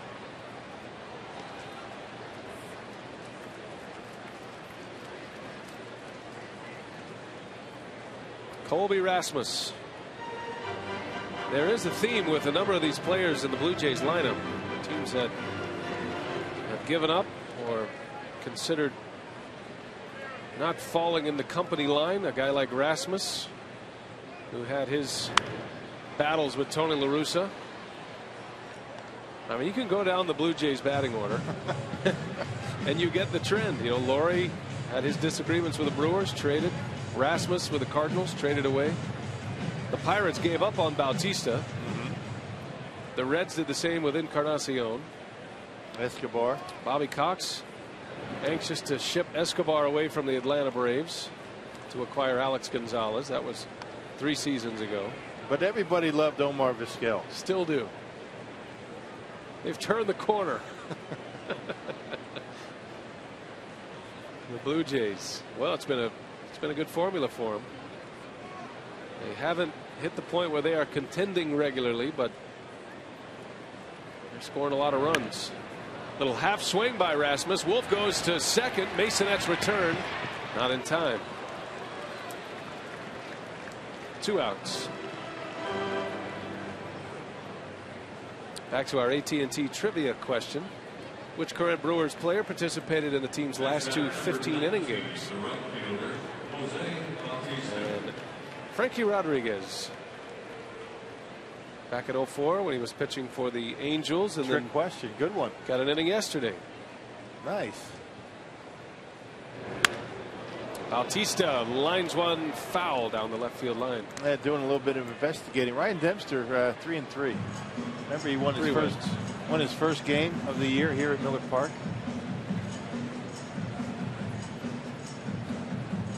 And a spectacular ERA that doesn't seem like 3 wins is enough. 2.11. Getting very little run support. Bautista in the air, right center.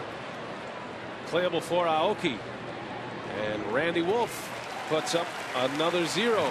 Huge announcement coming up, Brock, concerning you. Yeah. And your Twitter. Oh, I can't wait.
Park, Milwaukee on a Monday night. Interleague baseball here. The Brewers and the Blue Jays.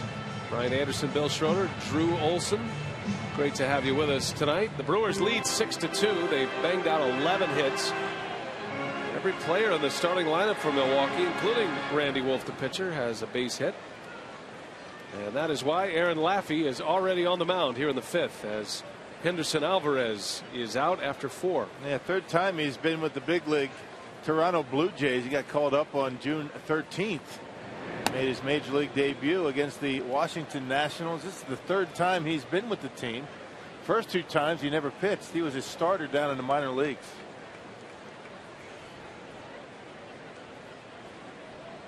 Laffey facing George Kataris to start it.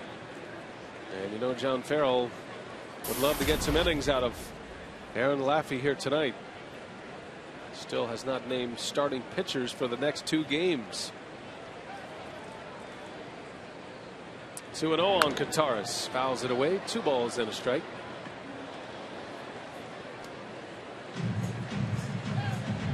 Well, we have been eagerly awaiting the Bill Schroeder Twitter page. It has taken months and months of planning. See, most of the public can go sign up for Twitter in a matter of minutes. But there have been a lot of cooks in the kitchen as Kataris bounces out, and I think we're finally ready to debut it at Brewers Fan Camp. Is that what we're going with? Yeah, at Brewers Fan Camp. We're going to be talking about some fantasy camp stuff. We're also going to be talking about baseball. Fans can, I guess it's tweet me. I can't believe I'm actually saying that, but they're going to send in some tweets and ask some questions, and perhaps we'll throw some on the air. And yeah, and if not, we don't choose the ones on the air. We will tweet them back, the answers. Nice. Not all of them, some of them. By we, you mean somebody other than you. Right. Okay. Just checking. But you'll be getting it. I mean, you get straight to Bill Schroeder, and then, of course, straight to me because of that, because we'll be going through the questions. I will be getting the tweets that are fit for television. Nice. Yeah, be nice out there. Yeah, I mean, I'm trying it out, you know. I mean, it's a big thing. You don't want to scare them away. But basically, it's a way to promote the fantasy camp that happens in January and February. But that's not all it's going to be. I might actually tweet out early what our instructional is going to be every night. Yeah, I could see it. You're just using your star power to add a little extra value and promotion for the fantasy camp. I don't blame you. Justin Bieber does that all the time with his Twitter handle. So really, the main goal here is to have more Twitter followers than Mike Vasallo. Really, when you want to get right down to it. Is that what it is? I think you're right. At Brewers Fan Camp. Sign up now. Become a follower of the Bill Schroeder Nation. We should be able to have lots of fun with that as Masonette flies out. And you can always check in at FS Wisconsin, or the network Twitter handle. I might even give some updates on how the fishing is out on the lake from time to time. I feel like you need to give one right now. A fishing update? No. Well, that'd be fine, but I feel like we need a good starter tweet from you to really spice things up, to get things going. We'll get one out soon. Next couple innings. Okay, let's do it. You know who's next, don't you? Who's that? Who's that, Rob? That'd be you. Oh, no. I'm on it, just not publicly. Oh, what a play by Escobar to his feet. The throw is in time. Great play on both ends. Escobar and Encarnacion, and Randy Wolf is robbed of his second hit of the night.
Now this July, don't miss the biggest event of the summer as baseball's greatest stars battle for home field advantage in the Fall Classic. The road to the World Series begins with the 2012 MLB All-Star Game Tuesday, July 10th, 6:30 p.m. Central, and it's only on Fox.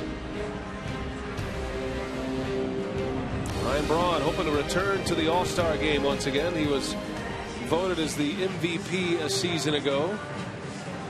And Braun trying to make his 5th consecutive All-Star team.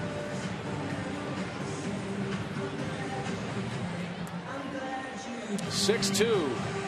Ryan Braun tonight has a base hit. He has driven in a run. He's 1 for 3, scored twice. And the Brewers lead the Blue Jays by 4 as we go to the 6th inning.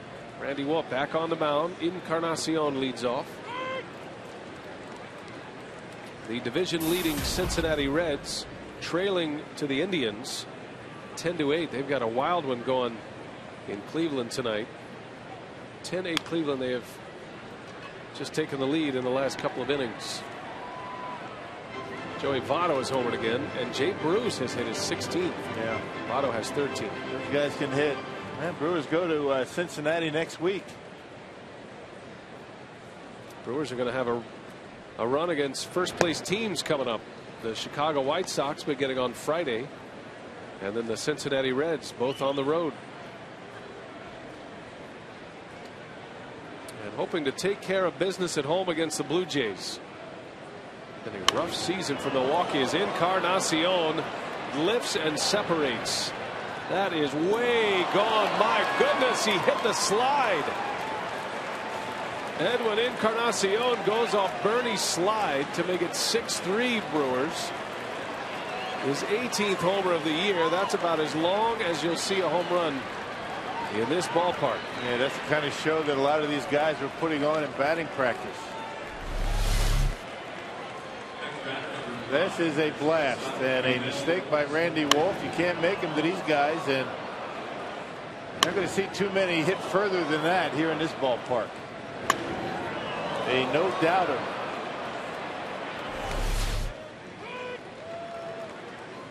So the Blue Jays chipping away a little bit. It was 6-1 Milwaukee. Blue Jays got a run in the 3rd inning. They've added one here in the 6th. Now 6-3. Toronto has 7 hits as Yunel Escobar will bat for Toronto. That one's away, and it's 2-1.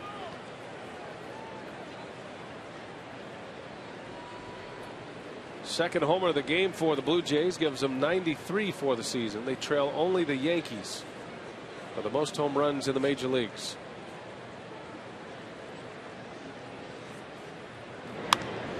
In the air to left, off the end of the bat, and Braun is there for the first out. Take it back to the Encarnacion homer. Yeah, second of the night for the Blue Jays, and you can't make mistakes with fastballs in that location. Check this out. Off the slide out there. I don't remember ever seeing one up that far. And I've seen a few games in this ballpark.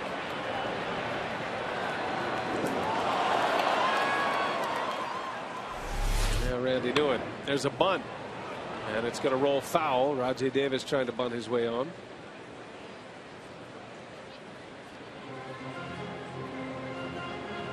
Well, the Brewers start the day 4th place in the division, 6 games under 500. That's the first goal, is to try to get back to 500. Then you can start to decide if you're in it or not. 8.5 back is a lot of ground to make up, especially with 3 teams ahead of you. The division has the Reds at the top with the Pirates 4 back, the Cardinals 5 back. A lot of time left, but as you mentioned, the Brewers are 4th in the division. Win to Cincinnati for 3. You know, you play some pretty good baseball. All of a sudden, you've got a looking pretty good, 5.5. But you're right. I mean, until you get to 500, it really doesn't much matter where you're at in the standings. Now remember, the Cardinals were 8.5 back not just in the division, but in the wild card race with 1 month to go last year. So we'll see. I think the Brewers are hoping this is going to be a season they can talk about the comeback, because you certainly don't want to go the other way. I mean, there is that possibility that the Brewers, if they struggle, they could be sellers come trade deadline as opposed to buyers like they have been recently. A lot of pieces that teams would be interested to have. There are a ton of scouts covering the Brewers these days.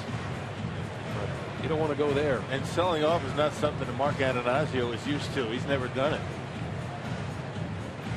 Zach Greinke will be a free agent at season's end. Sean Markham, Randy Wolf, K-Rod, amongst others. 1 ball, 2 strikes on Davis. Inside, almost hit him. 2-2.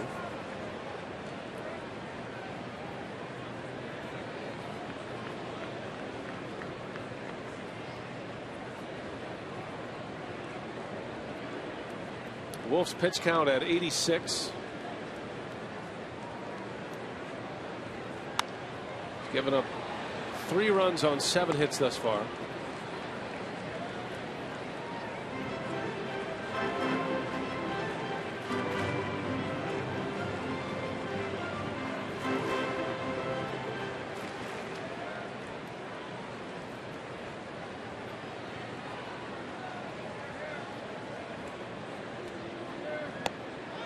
Strike called inside corner.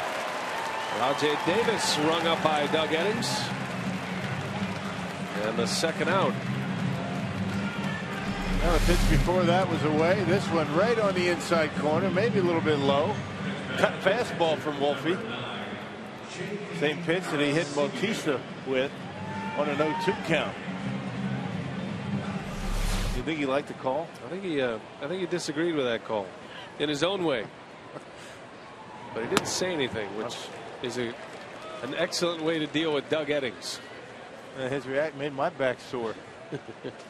He's doing the limbo. Gee. JP Arancibia. Big cut.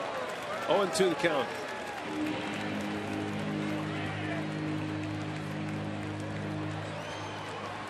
Blue Jays catcher has 9 homers this year.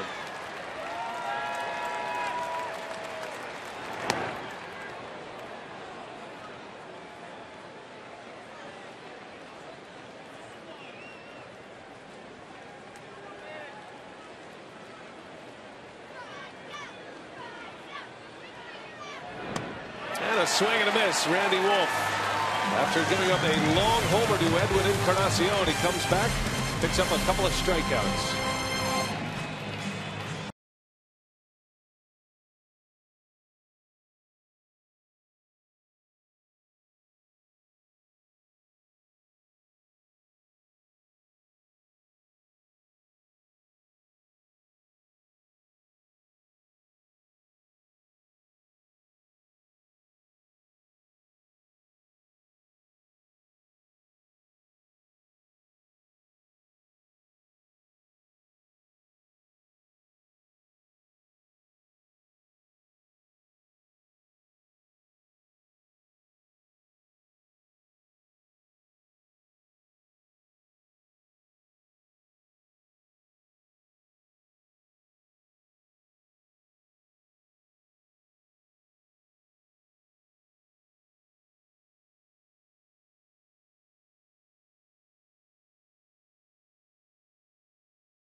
Baseball on Fox Sports Wisconsin is presented by the Wisconsin Lottery, reminding you to please play responsibly.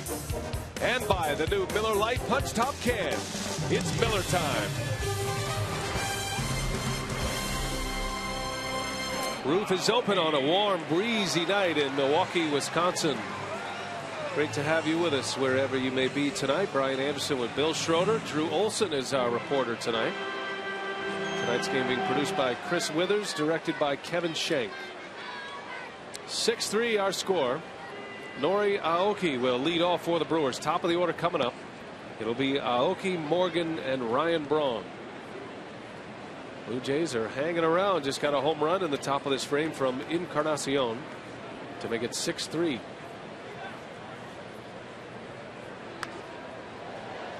Different kind of border battle here tonight, Rock. We had one against the Twins.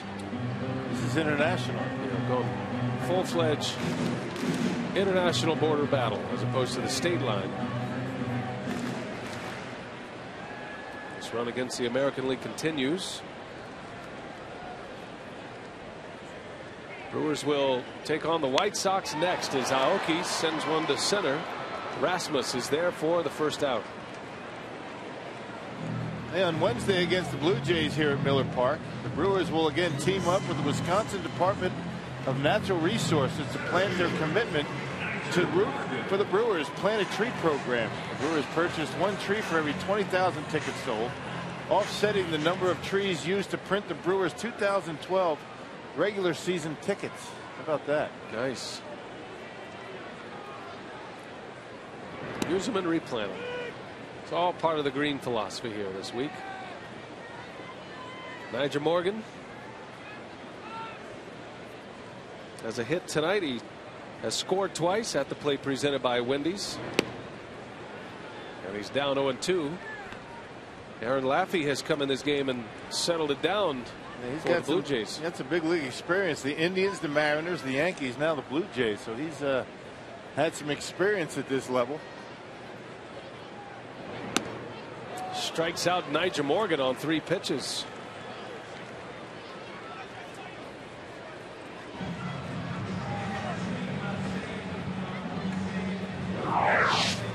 Our Jimmy John's high-speed delivery. The 2 starters today. Randy Wolf topping out at 91. Henderson Alvarez at 95. But Alvarez lasting just 4 innings, giving up 11 hits and 6 earned runs. Jays manager John Farrell has made his way to the mound. He'll make a double switch here. So Laffey is out. He retired 5 straight, and to the bullpen he goes. We'll take a break.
There's Robert Coelho, who is in the game on a double switch.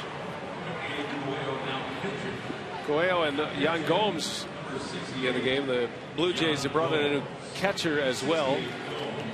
So that's the move that Farrell makes. He removes Aaron Sebia from the game, who made the final out in the top of the 6th inning. There's John Gomes. So Coelho is the new hurler.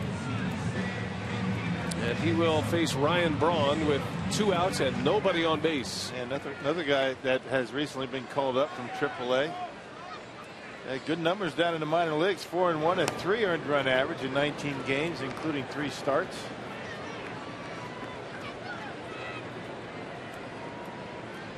Third pitcher used by Farrell and the Blue Jays tonight.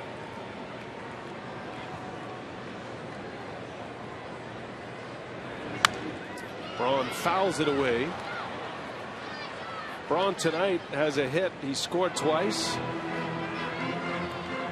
Had a single in the 1st inning and scored, and then he drove in a run on a fielder's choice in the 2nd inning. That was the 4-run 2nd. He scored that inning as well. He scored from first base on a double by Ramirez with 2 outs. It's 1 for 3. And a strike called on the outside corner. So a quick inning, 3 up and 3 down with a pitching change. Coelho gets his man, and we head to the 7th.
Six in the books. It's brought to you by Toyota. 2-out hitting, the story for the Brewers early. Ricky Weeks driving in 2 in the 1st inning. Had a squeeze bunt in this game, a base hit and an RBI for Nori Aoki. And then Ramirez with a 2-out, 2 RBI double, capping off a 4-run 2nd inning. Well, the Blue Jays been able to answer back a little bit. Edwin Encarnacion, a very long home run off the slide in left field. A lot of folks reporting in, they remember the Brandon Phillips home run that hit the slide. And I remember that one now. So Encarnacion made it a 3-run game with a homer to lead off the 6th. We'll see if Randy Wolf can get through the 7th now. Pitch count at 94. Facing Omar Vizquel to start the inning.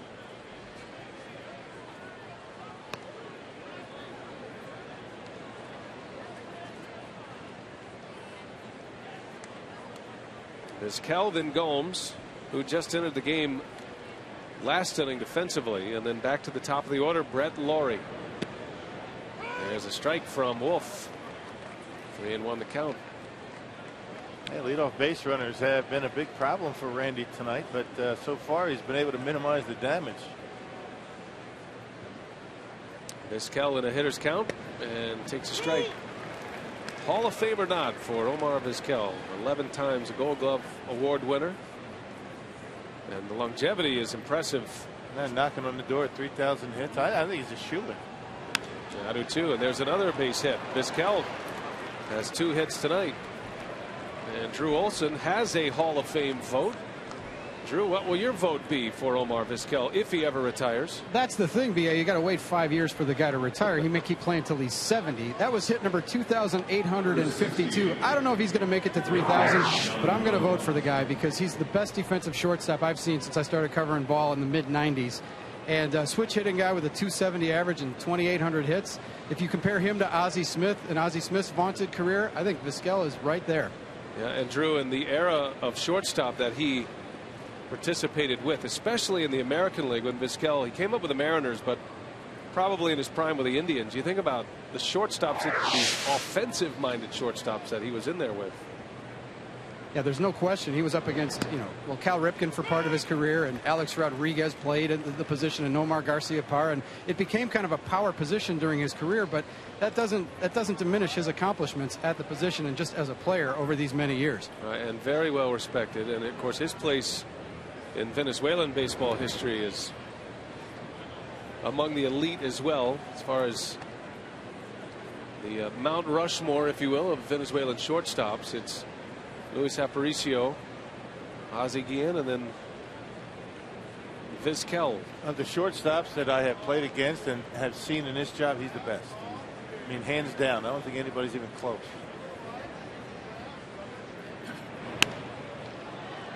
Yan Gomes fouls one away. It is great to see him continue his career. It looked like his career was coming to an end with the Rangers, but the White Sox gave him a chance. And had a couple of years with the White Sox, now with the Blue Jays. I remember those years when he teamed up with Roberto Alomar at second base. I mean, you talk about putting on a show up the middle. Well, Davey Nelson knows all about that. He was a coach on some of those great Indians teams through that era. As Gomes swings and misses, down he goes on strikes. Randy Wolf picks up number 6.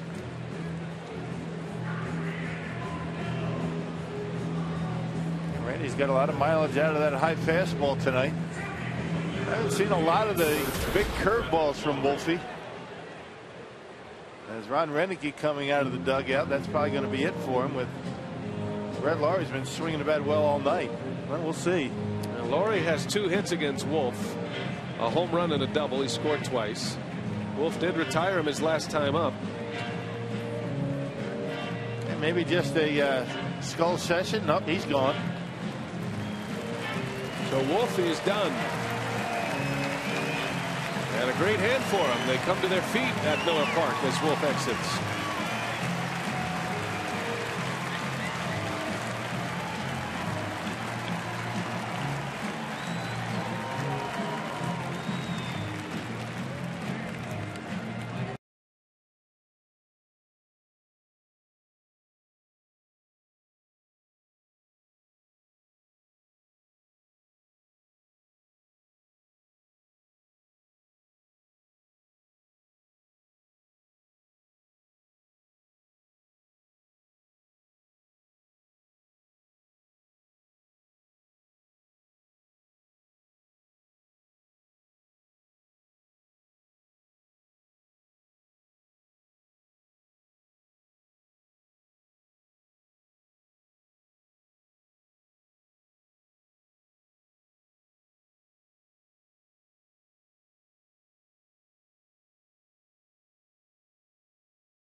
Wolf is in our Pizza Hut delivery of the game tonight. Wolf giving up 3 runs in 6 1/3. Still has a runner. That is his responsibility, but was really able to pitch out of some jams early, settled down late, finished with 6 strikeouts. Well, and he's leaving this game with the lead, which he's been able to do in his last 3 starts. Unfortunately, blown saves have cost him an opportunity for a win. Perhaps this will be the first win for Randy Wolf since the end of April, believe it or not. He certainly pitched well enough at times to pick up a win. Maybe tonight's the night. 1 walk, 6 punch outs, and had very good command of a fastball tonight. So it'll be Cameron Lowe. One thing Ron Renicky is hoping to avoid the most is a home run here, a 2-run homer that would launch Toronto within a 1-run lead. So the sinker baller Lowe comes in to face Brett Lawrie, who hit his 6th homer in the first inning to start the ball game. Shatters his bat. Masonette to second, and no chance to get Lawrie. Nice play over there by Hart to keep it from going into the seats. Yeah, he's looking better and better every day over there at first base. He made a nifty 3-6-3 double play in Minnesota. Every day a learning experience for Corey Hart over at first base. Talking about eating up a right-hander. Cameron Lowe getting the ground ball, and Corey Hart able to keep it in front of him and keep Lawrie out of scoring position. Right off of that sore knee. So a man on with 2 outs. They put the shift on for Colby Rasmus, and he takes a strike. Interesting shift here for Ron Renicky. He's got 3 infielders on the right side. It's not unusual that Renicky does this. It's just unusual against Colby Rasmus. So something about the scouting report since his days with the Cardinals has changed. Play him to pull in the infield and straight away in the outfield. That's normally what you do. Lawrie takes off, and no throw from Kataris. Lawrie swipes second base. That is his 9th steal. Problem is he's been caught 8 times, which is the most in the major leagues. Yeah, well, 8 for 8 before this one. Not a very good percentage. And Cameron Lowe not paying much attention to him. And now a base hit will bring the Blue Jays within 2.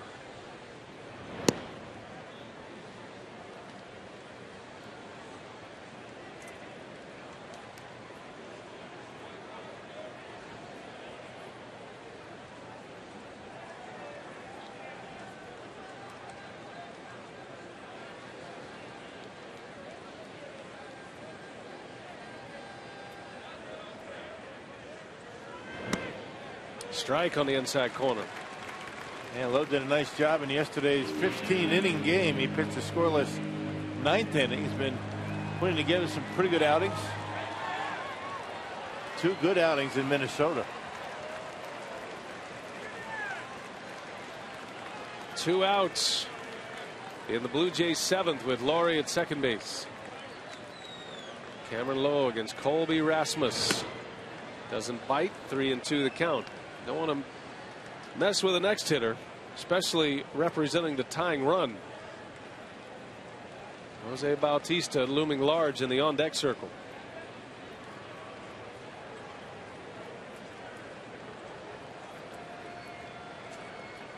Rasmus has some pop as well. He has 10 homers this year. And did he go? No, he didn't. Rasmus checks his swing. And Cameron Lowe is going to have to deal with Jose Bautista as the tying run with 2 outs in the 7th. Yeah, really trying to get the pitch down in the strike zone. It looks as though Rasmus is able to hold up, which he did. Ball 4. Tough spot here.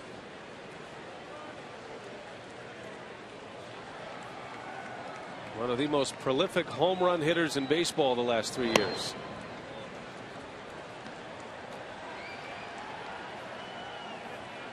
Bautista with 19 for the season, but has hit 7 in his last 14 games. 6-3 Brewers. And that one's driven deep to left. Bautista will watch it go. We are tied at 6.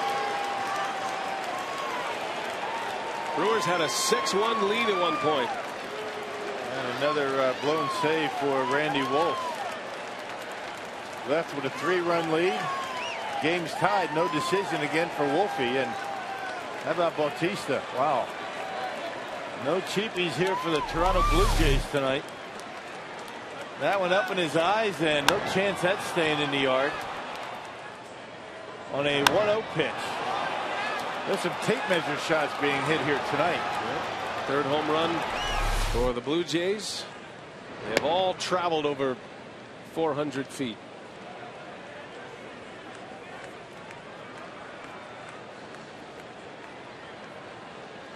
Six.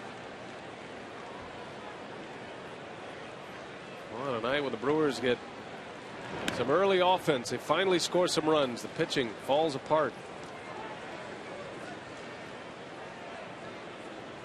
4 of the 6 runs will belong to Randy Wolf.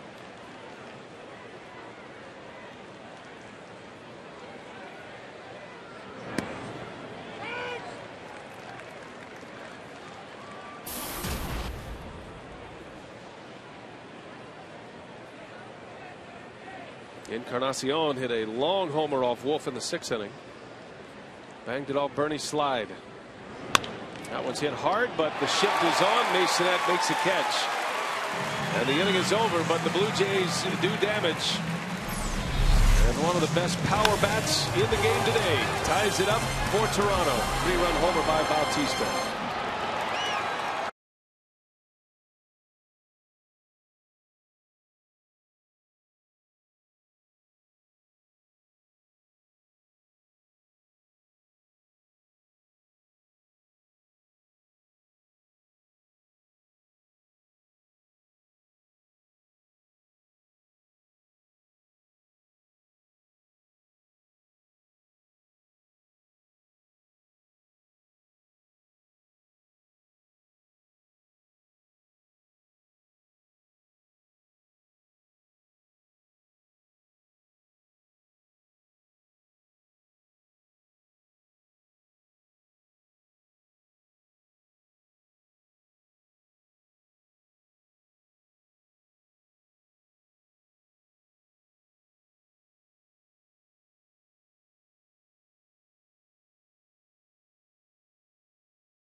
Six as we go to the bottom of the 7th inning, and Rock, you're becoming very popular on Twitter. It's our social media hit right now, and of course Rock's new handle at Brewers Fan Camp.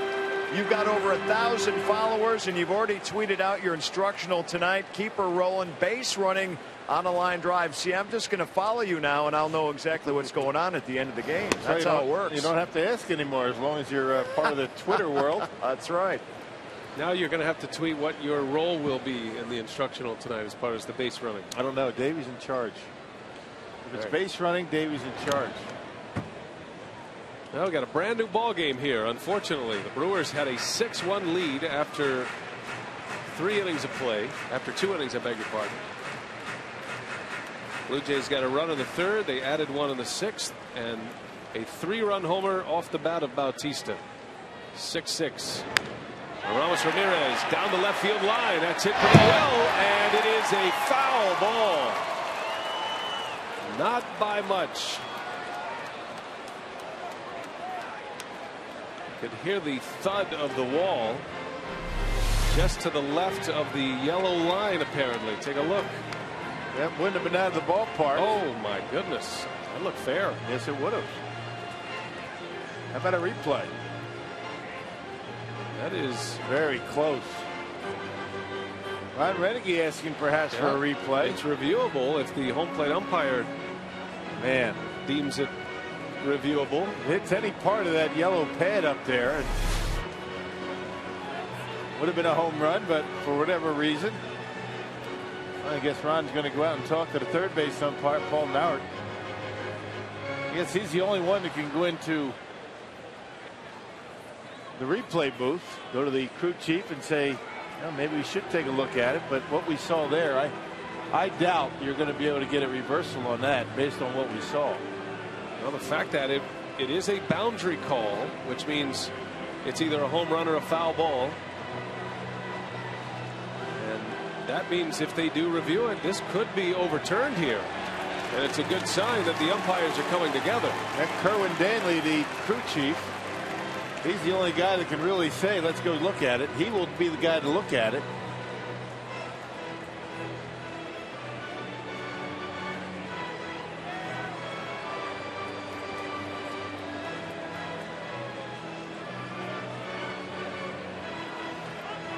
If any part of that baseball touches any part of that yellow pad, it's a home run. Question is there an angle that we can use to be able to determine that? Based on what we saw in that replay, it'd be tough. There's a good chance at it. This will be the first reviewable play at Miller Park this year. I'll tell you, that is close. That's a better angle right there. Does it hit it?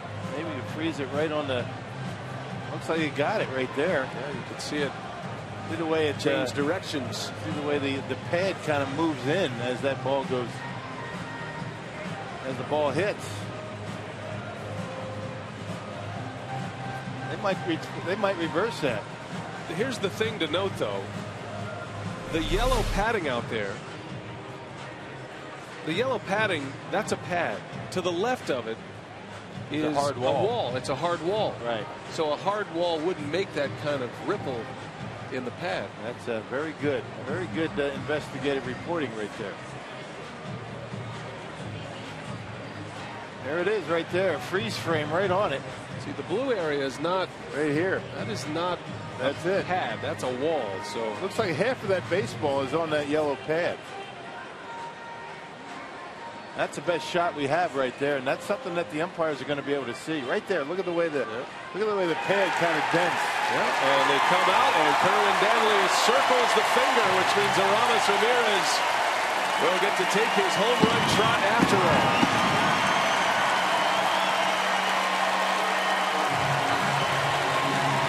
So Ramirez puts the Brewers on top.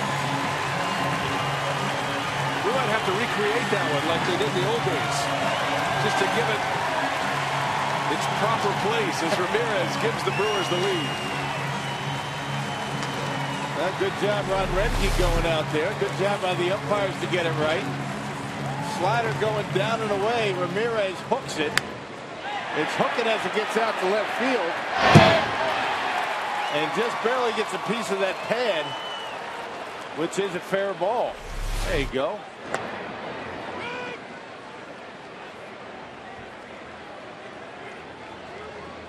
Aramis Ramirez, a big fan of replay. Yes, he is. I love his home run shot. He came out of the Brewers dugout and started his home run trot. Most home run trots begin at home plate, right? Right. Not under the new rules of baseball, the replay rule. He's telling everybody, you know what, I thought that was fair as I was jogging down to first base. Yep. Thought I hit the pad. Bouncer back over the pitcher's mound. Escobar takes care of Corey Hart. Nice play. So here's Aramis Ramirez, and okay, yep, here's my home run shot. I'll start from the on-deck circle, and I'll take off. A man cannot be denied of a home run trot. That has got to be a nice feeling, as opposed to going back in the batter's box and trying to do it again.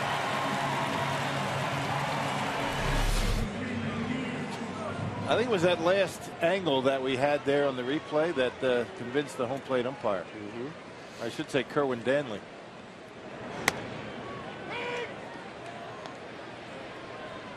Oh, no. Great job by our crew.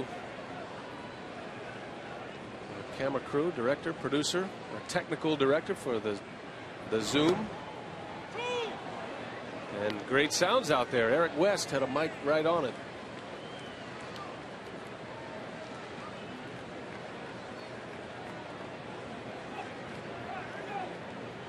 We show you what we can show you. But whatever we see, the umpires are going to be able to see. Right. That's the key. And the umpires get both feeds as well. So they're not only getting all the Brewers cameras and all the Brewers shots, they're getting all the Blue Jays television shots as well. So they get the best of both worlds. It is a little trickier in the regular season to make calls. In the postseason, there are so many more cameras at each game. At times double the cameras, sometimes triple even. And so you have a lot more angles and a lot more to look at. But there are some spots in this ballpark that are hidden to the cameras. Down in the corners, a couple of hidden spots, but our crew right on it. Weeks fouls it away. So Aramis Ramirez has our crew in the truck to thank for that home run. Maybe, maybe not. No? Good angles that the umpires got to see. That was always the big question when replay came about. Could television, could replays have an effect on what you saw and what you were able to show? As Weeks strikes out, we're all here just to report and get it right. So that's the first reviewable play this year at Miller Park, and it gets overturned. And one at Target Field, but really didn't have a very good angle. That was that Saturday? That was not overturned. No. That was a foul ball. Just didn't have a good angle on it. The replay was not very good. Well, got a pitching change here. Farrell removes Coelho and back to the bullpen. And take a timeout.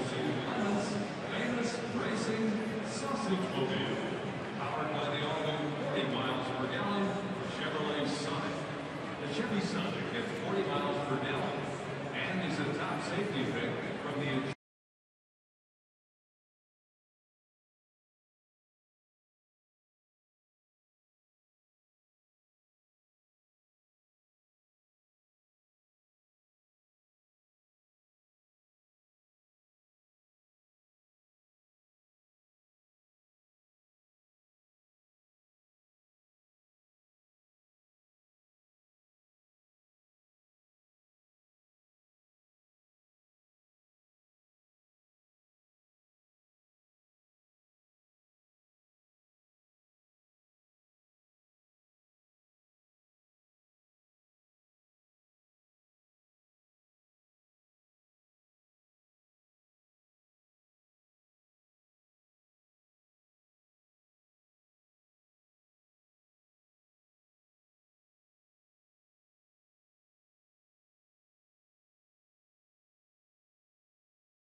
Six a night for the home run. We hit the air thinking it might be a home run friendly night. The wind swirling through here, blowing out to the gaps on a warm night. And the Brewers just getting a home run from Aramis Ramirez to give them the lead again. 7-6. Darren Oliver is the new pitcher. Yeah, he's 41 years old. His first year in Major League Baseball was with the Rangers at 1993. So he's been around a while, having a pretty good season, a 157 earned run average. Still a strikeout pitcher, 25 strikeouts in 23 innings. He's done a nice job for the Blue Jays. Had two terrific years pitching for the Rangers the last two seasons. A couple of World Series appearances for those teams he was on.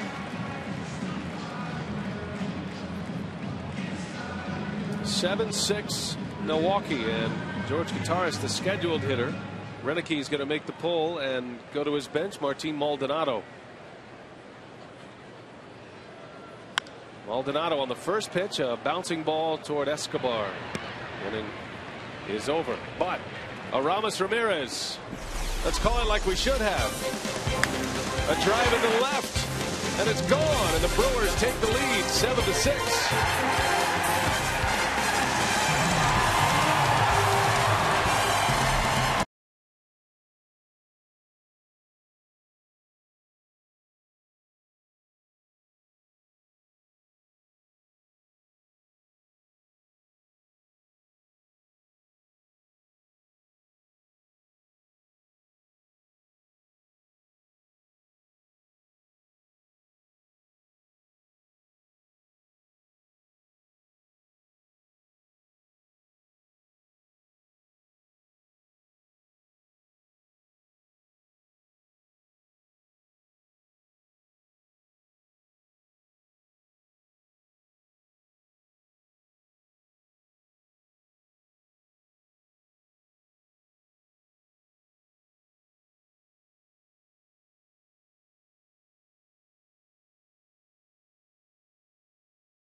Continue for the Brewers and the Blue Jays on Tuesday. Partly sunny skies will be overhead. First pitch temperature at 89 degrees. Winds will be out of the south between 10 to 20 miles per hour.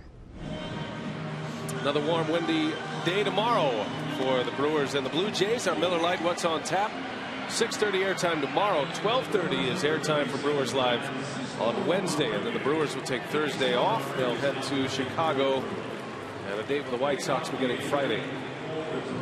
7-6. The Brewers have the lead in the 8th. And it'll be Frankie Rodriguez. Martin Maldonado will stay in to catch. K-Rod on to try to hold them right where they are. The Blue Jays at 6. Set it up for John Axford. A team leading 34th appearance for Francisco Rodriguez. Pitched in yesterday's ball game. Pitched a scoreless inning. Gave up a hit and also struck out a batter. Yunel Escobar leads off, 0 for 3 tonight. Now Randy Wolf goes 6 1/3, allows 4 runs, and sees another chance at a victory escape. 3-run homer by Jose Bautista tied this game last inning. 3 consecutive blown saves for Randy Wolf in 3 consecutive outings. Now Wolf just could not get through the 7th. Gave the ball to Ron Rinicky. Cameron Lowe walked Colby Rasmus after Lowry reached on a fielder's choice, and then a 3-run bomb by Bautista. But Ramirez puts the Brewers back on top on a home run ball that was reviewed. First reviewable play of the year here at Miller Park, and Ramirez had it overturned. It was originally called a foul ball. There's a liner, and Weeks makes a great stop. Can he finish it off? A pick by Hart. Wow, what a play. Rookie Weeks and Corey Hart with an absolute gem. Oh, there's a double circle right there. Circle to 4, circle to 3, and as we've mentioned, the Brewers defense has been very good the last 3 weeks. They continue to climb the ladder in team fielding percentage. There's a bullet up the middle. Ricky able to get up quickly. And an in-between hop pick by Corey. Hate to be redundant, but every day he gets better over at first base. He really does. And a nice play by Ricky, angling back. He knew he had to get up quickly. And both of them making tremendous plays. So 1 gone. And here is Rajai Davis. And he backs Davis out of there. Smoked off the bat of Escobar. Weeks to Hart. Beautiful. That's a tough hop for any first baseman, particularly a guy that hasn't been there long. The in-between hop. Into center field off the end of the bat. Nigel Morgan is there. 2 gone in the inning.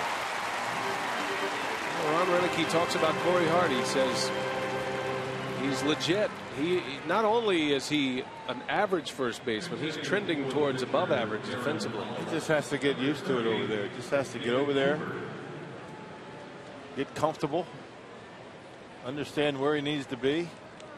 Bunt plays and cutoffs are going to give him some problems for a while, but that won't last long.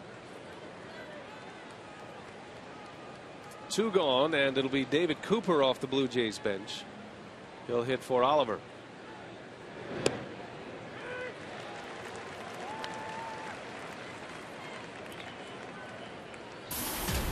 Third pinch hitter of the night, used by John Farrell. It's one of the things when you start a double switch, the first time you do it, it puts that pitcher in an odd spot. Not to say Farrell shouldn't have done it, but it does set up a scenario where he could probably use some more outs from Darren Oliver, but has to pinch hit for him here in the top of the 8th inning. Anytime he feels you're going to get more than 1 inning out of your pitcher, you might consider the double switch. If not, why bother?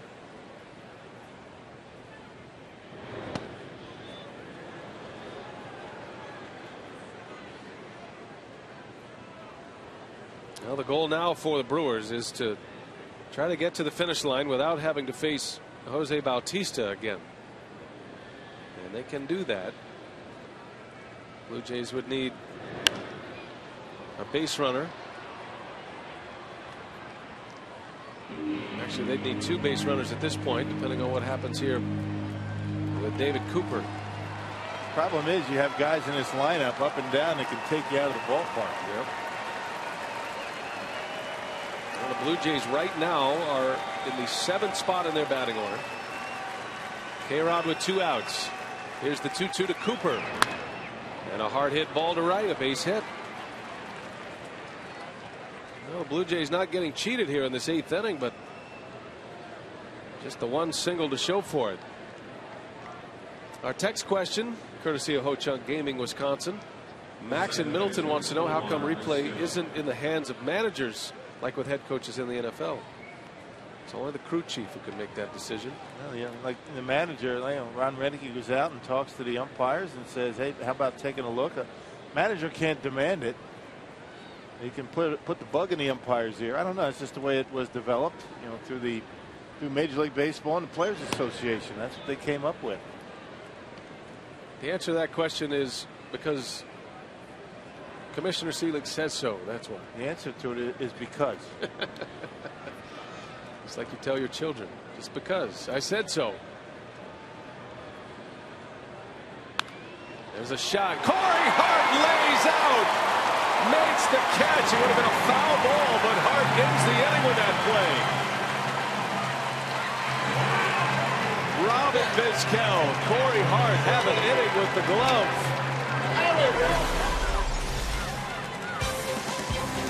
What a catch. Inning over. We go to the bottom of the 8th. Brewers still lead by a run.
The 6 Brewers as we go to the bottom of the 8th inning. Davey and Craig back with you here at Miller Park, getting set for Brewers Live postgame. And how about our Marshfield Clinic shining moment? Ricky Weeks has really put together a nice string of games offensively. We're seeing more of that in this game today, plus his defense, the lever lately. Well, he's always been pretty solid defensively, but he's got 7 hits over the last 3 games. Really, really doing a nice job. And with Ricky heating up, we're going to be just fine. Well, Weeks, there you see it with the glove. A beautiful play in the Brewers defense going to work in the Toronto half of the 8th inning. And you need that kind of defense to preserve a 1-run lead late in the ball game.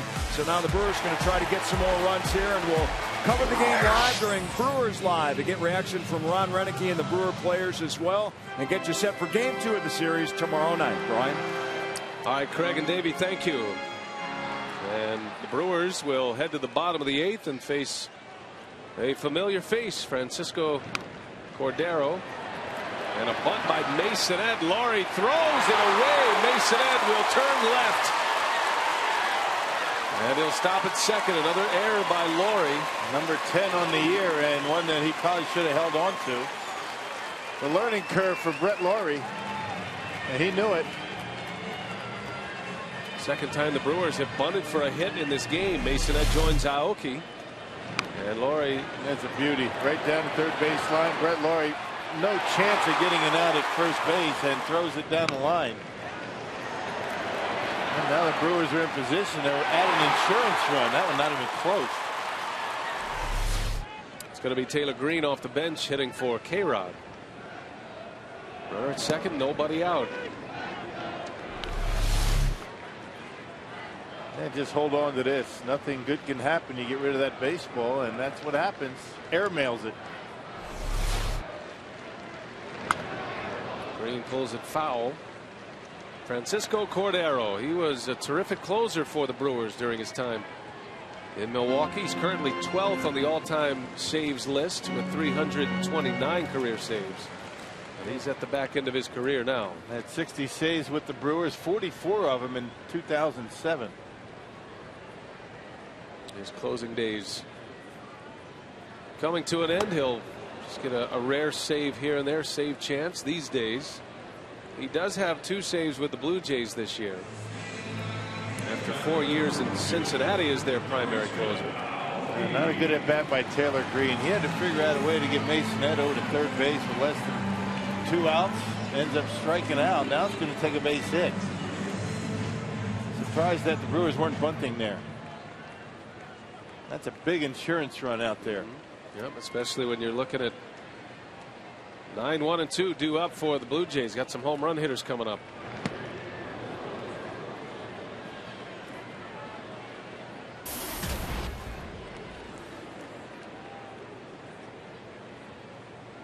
Aoki with a bunt single and an RBI in the second. Worked the squeeze bunt to perfection. That was part of a 4-run Milwaukee second. And then the Brewers were held scoreless for 4 innings until Ramirez hit that reviewed home run in the bottom of the 7th. Originally called foul, overturned and ruled fair, and a home run that gave the Brewers the lead in the 7th. And that's where we sit, 7-6. A couple of stellar defensive plays in the top of this 8th inning. Weeks and Hart twice. There's a strike. Aoki disagrees. 1-2 the count.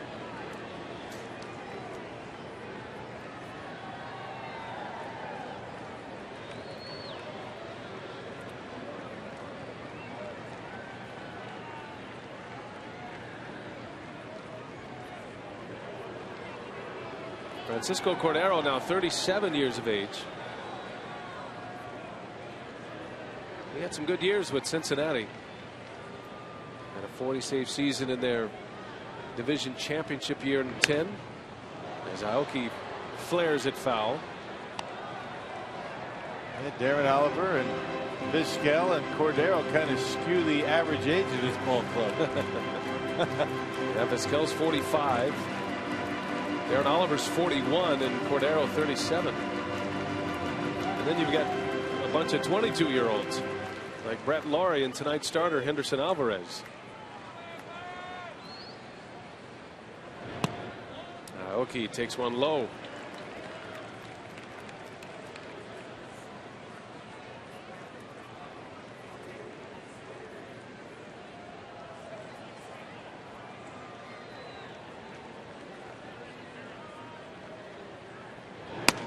Got him.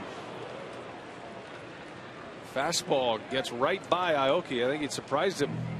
Well placed fastball from Cordero, and there is out number 2. Back-to-back strikeouts. John Axford had a 46 save season last year, surpassing Coco Cordero, who for many years had the Brewers single season save record at 44 in 2007.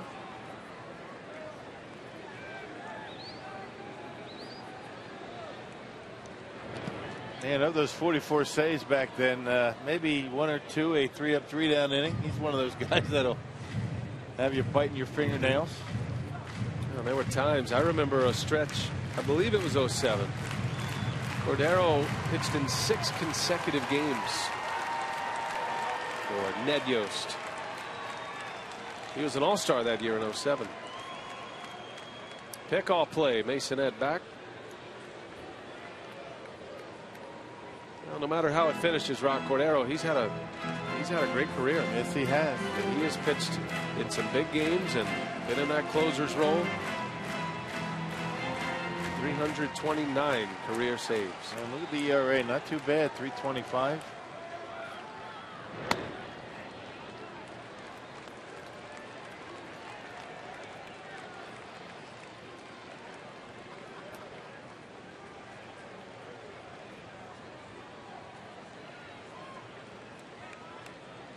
Big run to pick up at second base.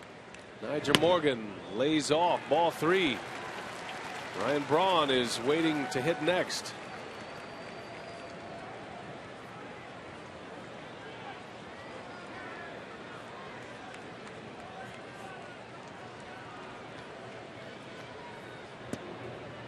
There's a strike.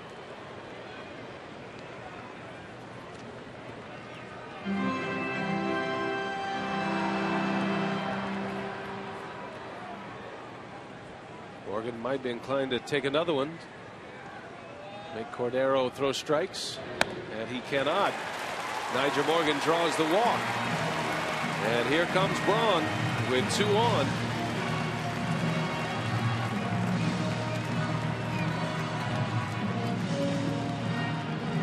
Maybe ashamed to squander this opportunity. A leadoff base runner at second base and not being able to drive him in. Pretty good shot at it right here with Ryan coming to plate. Braun and Cordero teammates just the 1 year Braun's Rookie of the Year season. Plenty of matchups against Cordero during his time with the Reds. Braun is 3 for 10 lifetime against Cordero with a couple of walks. Well, the speed of Masonette, a base hit, should score another run. That is a huge run at second base. 2 on 2 out in a 1-run game. Blue Jays have been able to come back from a 6-1 deficit to tie it at 6 before Ramos Ramirez homered to regain the lead in the bottom of the 7th. Bautista hit the game tying homer.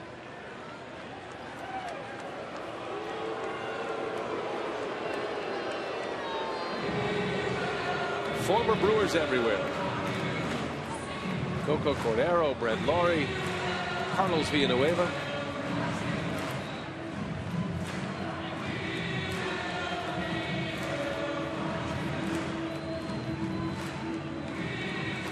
Former Blue Jays everywhere. We failed to mention Gord Ash, former general manager of the Blue Jays. Yeah. Won a World Series. And tomorrow's scheduled starter, Sean Markham, who will not be able to pitch, as Braun lifts it in the air. Right field. Bautista has it. Cordero works a scoreless 8th inning. And now it's time for the Axeman. 7-6. The Brewers lead by 1. A safe chance for John Axeman.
we go to the 9th inning at Miller Park in front of a crowd of over 32,000.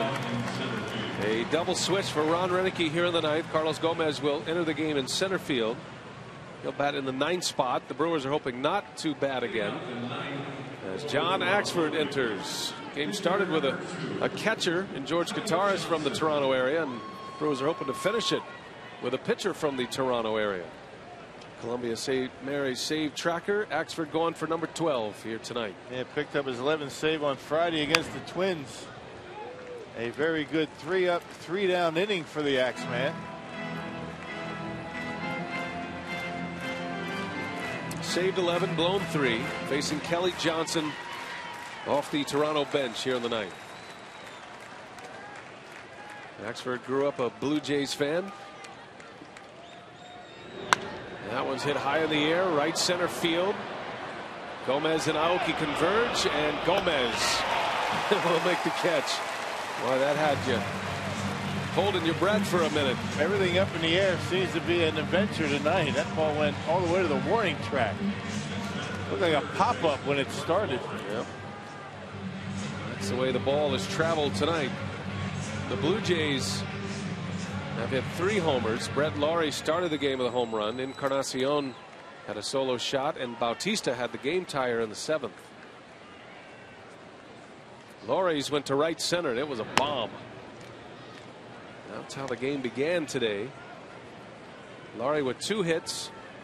He scored 3 of the 6 Blue Jay runs. 2 for 4 at the plate.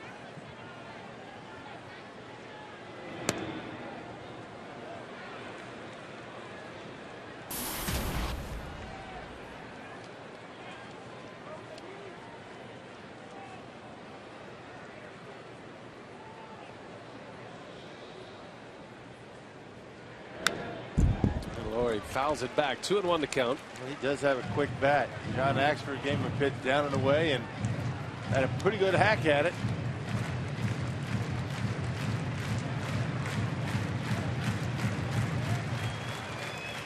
Battle of Canadians here. Axford from the east side, and Laurie, a BC boy, out on the west. 2-1 pitch. Strike on the corner. 2-2 on Laurie.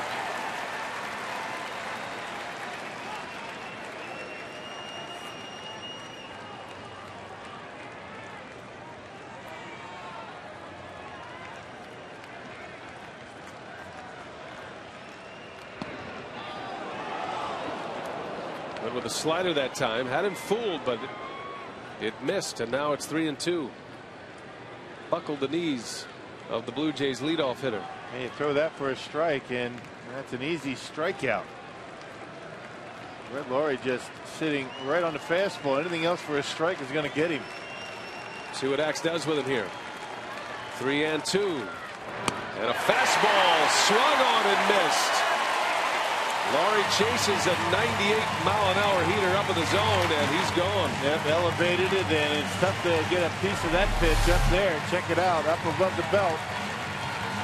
And Laurie with a big swing trying to hit the home run, comes up empty. Swung over the top of it. Axford brings the heat.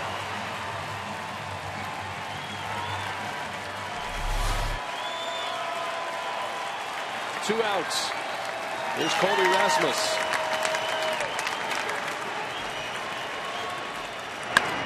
In the air. Left field. Ryan Braun easing over. And that'll do it. Ball game over. The Brewers win. Aramis Ramirez, a 7th inning homer. And K-Rod and Axford make it hold up. 3 up, 3 down inning for the Axeman. His 12th save. And a 7-6 victory for the Brew Crew tonight. Much more still to come on this game. Craig Kashawn standing by. What do you have coming up, Craig, on Brewers Live? Well, good way for the Brewers to start the homestand. No doubt about that. We're going to hear from Ron Renicky, also Brewer players inside that clubhouse as well. Our coverage of a big victory, a late inning victory at home. Big turn of events for Milwaukee when we come back.